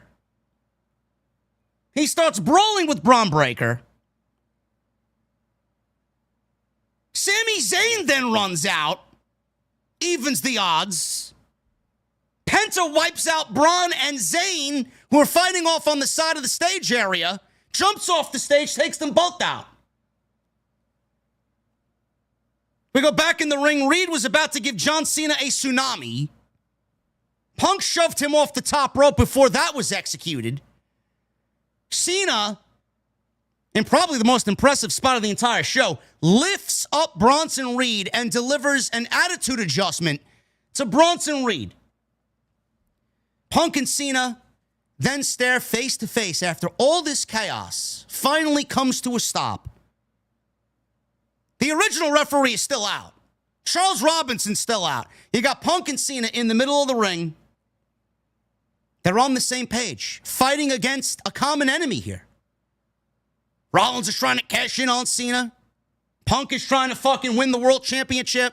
It's like, all right, there's a lot going on here, man. We're better together than we are right now as opponents. They shake hands and they hug in the middle of the ring. I'm like, is this match over? Is this match going to be labeled a no contest? Soon as he hugs Punk, he looks into the camera that is directly in front of him, and he gives the same look he gave The Rock at the Elimination Chamber before he gave a low blow to Cody Rhodes. The same look. He mumbles something to Punk. He backs away, tries to deliver a low blow to Punk. Punk catches the low blow. He knew what was coming. Punk saw this coming. He went for a GTS. Rollins comes in out of nowhere and hits Punk in the face with the briefcase. Delivers a curb stomp to CM Punk. Cena at this point shoves Rollins out of the ring, and he covers Punk for the 1, 2, 3. As the referee, the original referee, all of a sudden springs back to life right at the exact moment to make the 1, 2, 3. Cena smiled into the camera, posed with the WWE Championship, and that's the way the show went off the air. I don't need to repeat myself from what I mentioned in the opening of this podcast tonight. The last 10 to 15 seconds, of this match with Punk and Cena, the handshake, the hug, Rollins hitting Punk in the face, curb stomp, Cena winning the match by throwing Rollins out of the ring and taking advantage of what Rollins did to Punk. I thought that was very creative. I thought that was great. Honestly, everything else that we got, we didn't need anything else that came before it. If you wanted that and that only, that would have been great. But they gave you this mixture of fucking nonsense. Referees getting knocked out. Charles Robinson running down the ring and he gets shoulder tackled. Got fucking Penta dancing his way out there. Like, bro. If all you got was the last 15 seconds of Rollins trying to cash in his Money in the Bank briefcase, I don't think I would have went on 98% of my fucking opening monologue. But WWE has this fucking formula where they feel like every main event, especially with Cena, because he's not capable of much of anything else, that this is the way, this is the creative way to book these matches. And it's not a WWE only problem. We're gonna get this at All In. 100% we're gonna get this nonsense at All In. It's like WWE started something and then everybody else, including WWE's, got to copy their own fucking homework. Up until the fucking absolute overabundance of interference and the overbooking, the match was...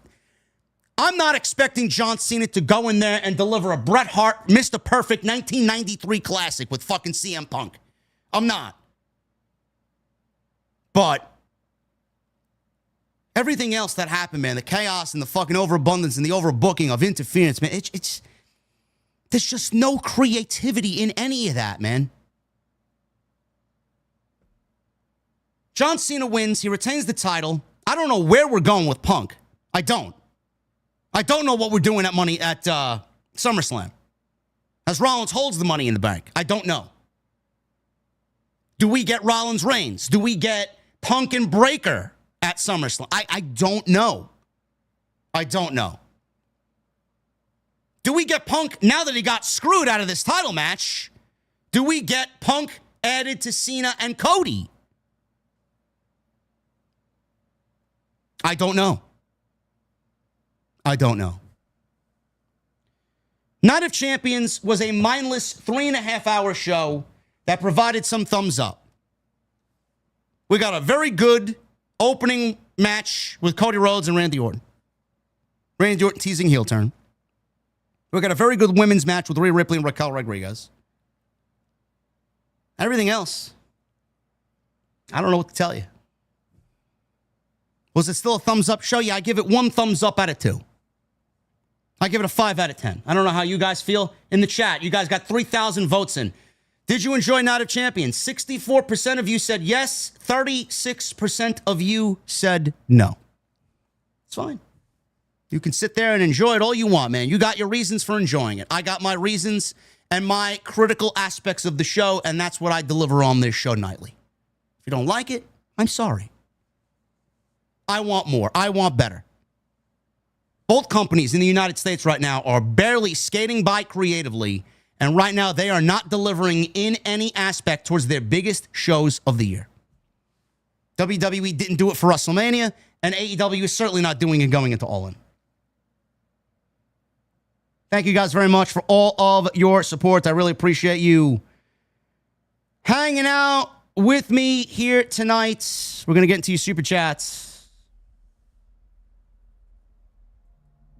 Follow me on social media at JDfromNY206, Twitter, Instagram, TikTok, and Cameo. Hit that subscribe button down below. Turn on the bell for notifications. Please make sure you guys go out and check the homepage. Everything you need as far as the content on this channel is there. Go and check it out. Plenty of content to get lost in. We just reached 1,000 likes. Thank you guys very much. And tonight's show is sponsored by Blue Chew. BlueChew.com, code JD at checkout. Make sure you guys use that code JD, and all you have to do is pay the $5 shipping and handling. Blue Chew is a unique online service that provides the same active ingredients as Viagra and Cialis, and it comes in a chewable tablet at a fraction of the cost. You guys can take them anytime, day or night, and be ready when that opportunity arises. They are made in the USA. They are prepared and shipped directly to you in a very discreet package. And the best part, it's all done online. You're going to sign up at BlueChew.com. You're going to consult with one of their online medical providers, and once you are approved, you're going to receive your prescription within days. No questions asked. There's no waiting in line at the doctor's office. There's no awkward conversations. No waiting in line at the pharmacy. It's all done online. It's the way to go. So sign up, BlueChew.com, code JD at checkout. All you need to do is pay the $5 shipping and handling. Once again, that's BlueChew.com, code JD for your free, absolutely free, Free sample.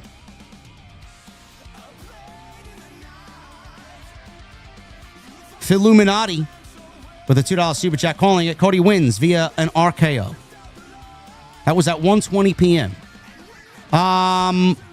You got half of that right, Illuminati. Cody won, but he won by cheating. Scumdog with a $20 super chat. I don't like hearing these messages. Hey, JD, I just learned that my dad passed away overnight. And I just wanted to say to everybody to hug your loved ones and let them know you care about them because you never know when things may change. R.I.P. Pops. See you on the other side. I am very sorry to hear that, Scumdog.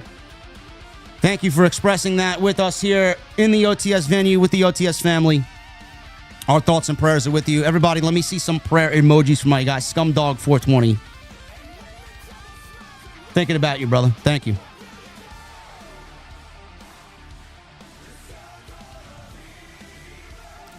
Cody Snyder with a $5 super chat. If I took anything away from that, Punk needs to be seen as retirement match.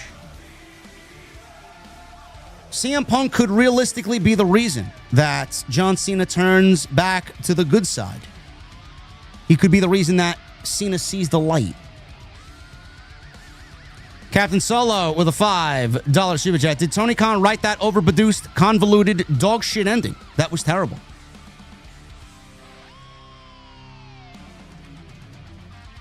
Don't worry, Solo. Give him 3 weeks. He's going to do that for the main event of All in Texas. Michelle Moran with a $5 super chat. No surprise that Cena retains, but the face turn is slowly happening. And we also get Punk-Seth feud heating back up, which is sweet. A decent PLE, says Michelle.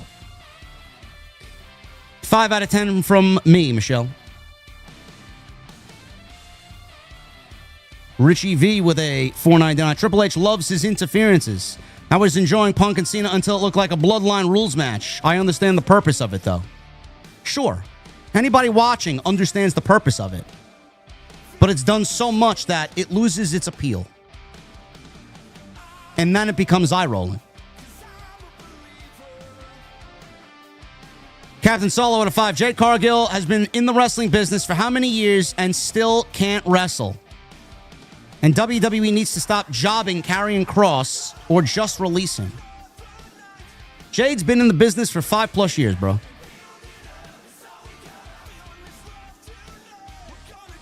Johnny Boy Vaccaro, the $5 super chat. Best kayfabe personality, Jay, Jimmy, or Solo? I think Solo's moving past his brothers. I don't take one over the other, but I think they're all jokesters away from the screen, honestly. I think they're all very lighthearted and fun. Tony Brown with a $10 super chat. JD, I never doubt your predictions, young man. You're always spot on. That's why you're the GOAT. Thank you, Tony Brown. Appreciate you, bro. Phil Illuminati with a 2. 09 Randy incoming. It's going to be great. Jazz Bliss with a new membership. Thank you. Johnny Boy with a 5. War Games back to Bloodline. Solo, Tamatonga, Tangaloa, Hikuleo, and JC Mateo versus Fatu, Jimmy, and who will they bring in besides Jay? I don't know. They could go out and get Zilla Fatu or Lance Anoa'i. I don't know. It's Ivana with a $1.99. Acknowledge Seth Rollins, and Randy will hear voices in his head very soon. I just want Rollins to win the World Championship so we can move on to whatever's next. And Randy will be heel soon. I can't wait.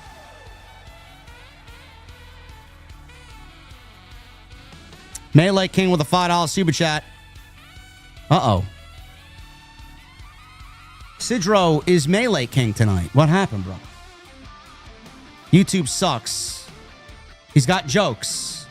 What do you call a flying nun? A bird? A plane? Nope. None of the above. And I have a pet termite called Clint. Clint eats wood.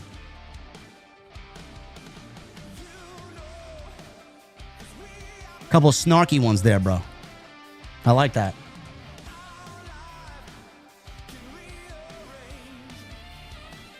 Melee King Sidro with another 5. What's the difference between a cross-eyed cowboy and a constipated owl?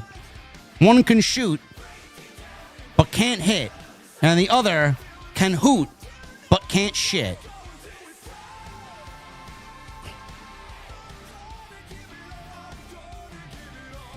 What do you call a pro fisherman? A masturbator.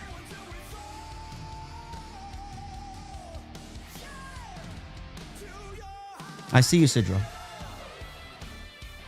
YouTube took our usernames. To do what? Why are you not Sidro, Melee? Sidro? Why are you not with your normal name? What happened?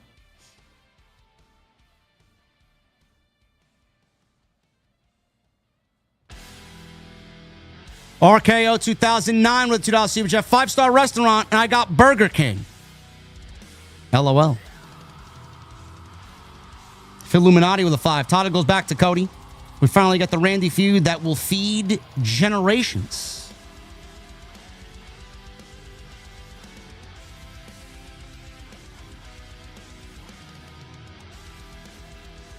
Captain Solo with a $5 Super Chat. Love CM Punk. He's my guy, but let's face it, WWE hasn't been the same since there's been no Roman Reigns consistently on TV. Roman brings a sense of... what's the right word? Roman brings a sense of just overwhelming importance when he's on TV. It feels big when he's there. You're missing that for several months at a time, and I know he's transitioning into movies, but I think us as a fan base should not be... it's like The Rock. We cannot be asking for Roman to be on TV regularly anymore. It's not going to happen. We're going to have to get used to the fact that he's not going to be there every week. Rick Pa. New membership. Thank you, brother. Captain Solo with a 2. JD, who has more talent, Jade Cargill or Bill Goldberg? I'm going to go Bill Goldberg. Joey Taylor, a $5 Super Chat. Don't forget about Copeland possibly interfering in the Mox Hangman match. He has history with the Death Riders. Tonight, Night of Champions is a 5 out of 10. I firmly believe Copeland will be returning at All In. I agree. Melee King Sidro with the $2 Super Chat. Walked past 6th fireworks shop. Business is booming.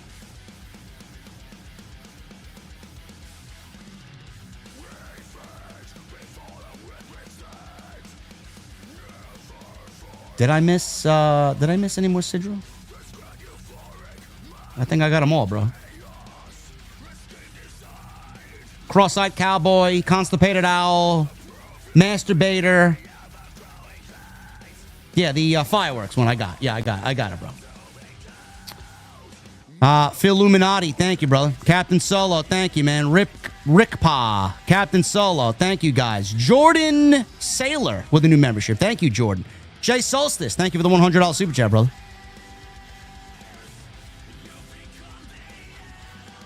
Sky W with a $1.99. Love you, JD. Thank you, Sky.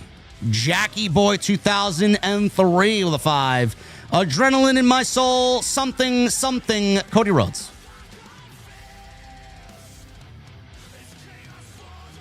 Dom Wapo with 24 months and a golden microphone. Finally got my gold mic after these 2 years.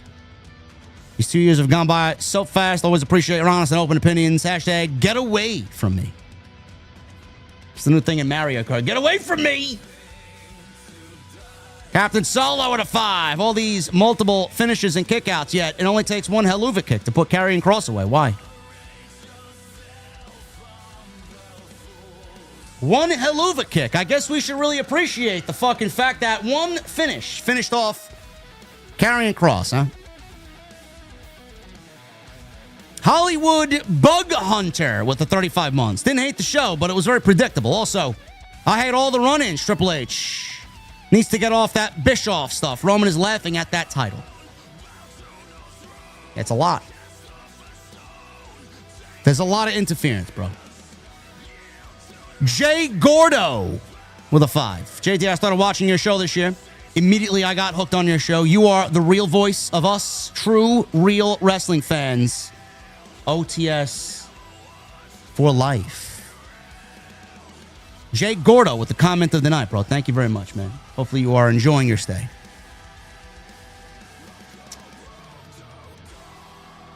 Sadly, some people don't believe that. Some people don't think that. They think I'm a cancer to the community. See a lot of these new content creators, man, they are fucking absolutely nothing but negativity merchants, man. Everything in the title is like WWE rant. This show sucks. WWE rant. And they ran for like 30 minutes on fucking SmackDown.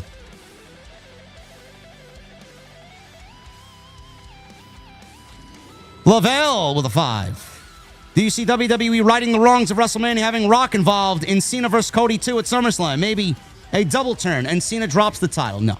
I don't want Rock anywhere near TV. Done. Done with the final boss. Goodbye. I think that fucked everything up. Apex with a 499. JD, what they can do differently is have Dom be loyal to Liv, not trusting Finn and Roxanne, and when Liv returns, we get the split. Finn and Rox versus Dom and Liv, yeah? I could see that happening beginning of 26. I could see that happening.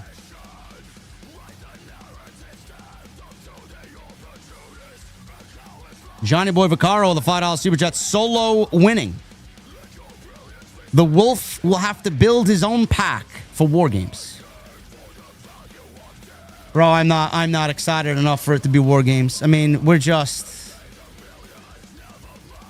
manufacturing fucking shit now for the sake of it, you know? Nicholas Delfino with a new membership. Thank you, brother. A ratio with a 5. As one of the submissions in that could kill someone, sleepers are disrespected. People don't struggle enough and wake up after being out for a 2 count.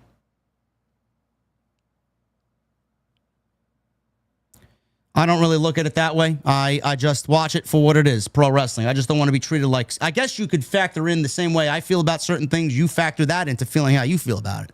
It's a little lame. It's not as realistic. It's insulting your intelligence. I get it. Captain Solo at a 5. Does the casual viewer of WWE programming care about all these random Samoans coming into the company? Seems like they're getting carried away. But they just don't know any better, bro. They don't know any better. I want to read this one here. $9.99. Let me see some prayer emojis for the message I'm about to read. Furious Nation, $9.99. Sorry to hear this, brother. My uncle sadly passed away this afternoon, says Furious Nation. And he says, regarding his uncle's passing, what happened was he was suffering with almost no toes due to drinking, unfortunately. I know how that feels, bro. Having family that is addicted to the bottle. I get it. I'm very sorry to hear that, bro. A couple of members of our community struggling tonight. Make sure you send them your thoughts and prayers. Nation, I'm sorry to hear that, brother. Todd French with a 5. There are 3 rings of marriage. The promise ring, engagement ring, and the suffering. It gets better, fellas. We got this. Yeah, we are suffering right now with this fucking creative team. I'll tell you that right now. Theme parks and things with 31 months. Best advice I was given was not to take the Saudi show seriously because they aren't for us. I guess that's the way to look at it. I guess that's the way to look at it, bro. I don't know.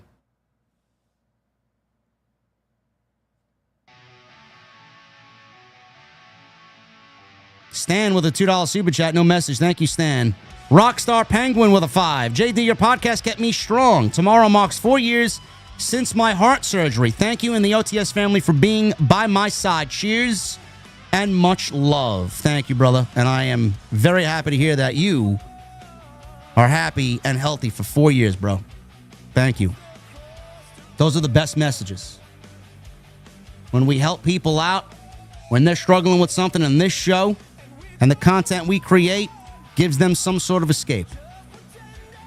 Love it. Stan comes in with a 6. Hey, JD, big fan from the Netherlands. Are you a fan of the band Mudvayne or Mastodon? The only Mudvayne that I actually enjoyed, Stan, was their debut album, and no on Mastodon. Joey Taylor with a $2 super chat. I like Solo, but he is very boring in the ring. I agree. Sidra, I missed another one.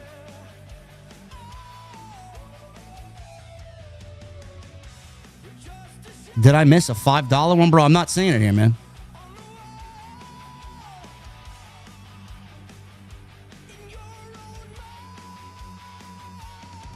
I got one here from Big E to win.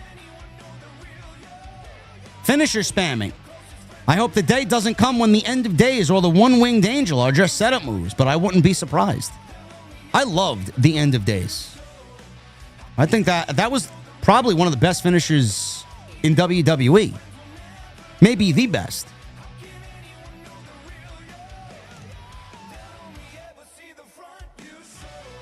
I got Jay Gordo, Lavelle, Apex, Johnny Boy, Nicholas, Aracia, Captain Solo, Stan, Rockstar Penguin, Stan, Joey Taylor, RKO. I got a $9.99 one from E. Partum. Jade Cargill wrestles like a created character someone forgot to finish. She looks strong and moves like total shit. You know?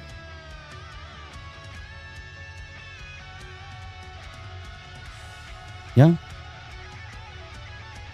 That's exactly right. Captain Solo with a $5 super chat. Oh, but JD, if you criticize Jade Cargill, the social justice warriors will label you a racist.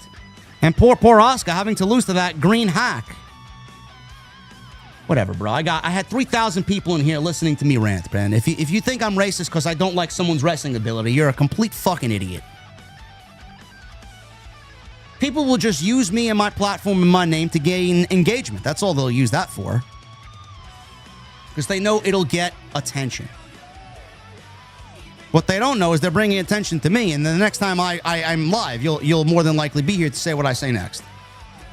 Timothy, thank you for the 100, brother. Appreciate you. Jackie Boy with two $5 super chats. Criticism comes from passion. The talent should keep that in mind when they read what fans say. We care or we wouldn't bother. You're right. Punk and Cena turned the unlimited finishers option on in the startup menu. They did.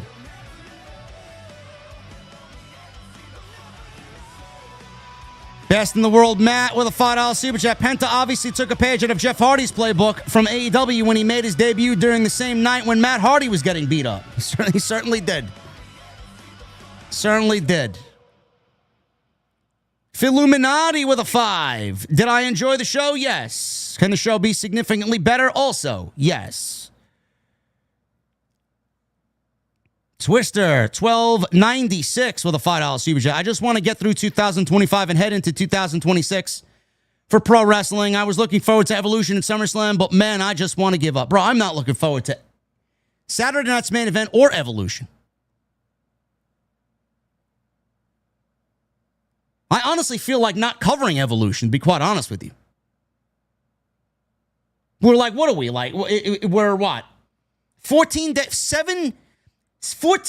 away, 2 weeks before that weekend, then not one fucking match announced. But people are buying tickets. Sidro with a 5. You hear troops invaded city filled with Blue Chew. They were met with stiff resistance. And I feel better since I worked out at Haunted Gym.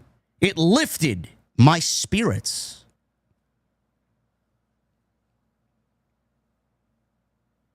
Thank you, buddy. Theme parks and things. Thank you for the 31 months, Furious Nation. Again, sorry to hear about your uncle, brother. Thoughts and prayers with you. Keshin Madhouse with a $2 super chat. Should Seth and Cody storylines be reversed? No. No, I think they may eventually cross paths once again. I'm looking forward to that. Jackie Boy with a $10 super chat. I lost both of my parents due to drug addiction at 9 and 14. I'm 22 now. My thoughts and prayers go out to everyone here that's lost someone close to them because of addiction. Love it. Thank you, Jackie Boy. For Illuminati. Don't forget to drink water and do your destiny bounties. Saving the last week of bill or grind for the bounties. Toya with a 2. Thank you, JD, for being you. Always will be me, Toya. And Johnny Boy with a 10. Notice Saudi pushed women as a front years ago, and today only 2 on camera. Guess Saudi don't need to be pro-women since TKO is guaranteeing a main WWE show. I don't care, bro. I can't wait for them to get back to the United States and we get back to business here in the United States, man. These shows, they don't sit well with me. They don't. Anyway, guys, I appreciate you very much. Thank you for a great stream. We had almost 3,000 live in here. You guys killed it with the super chats. We got 1,100 likes. You guys are great. Appreciate you very much. Next time you see me live will be on Monday. We will be live earlier. Remember, Monday Night Raw. Monday Night Raw starts at 6 p.m. on Monday night. I'll be live around 8:30 or 9 o'clock, depending on when the show ends. They usually end at 8:30, 2.5 hours. I'll probably be live at 9 o'clock. So join me then. It'll be a great show. I appreciate you guys very much. Thank you for all the support tonight. Follow me on social media at JDfromNY206, Twitter, Instagram, TikTok, and Cameo. Hit that subscribe button down below and turn on the bell for notifications. Go check out all the other content. Leave me a content or a comment down below. Let me know what you guys thought of CM Punk and John Cena. The main event tonight seemed overbooked, in my opinion. This is Brentamania. Yes, it was. And Zumba Cliff with a 5. Yo, JD, can you do a promo between 2 fighters, Cloud and Sephiroth? No. Sephiroth wins. I'll see you guys later.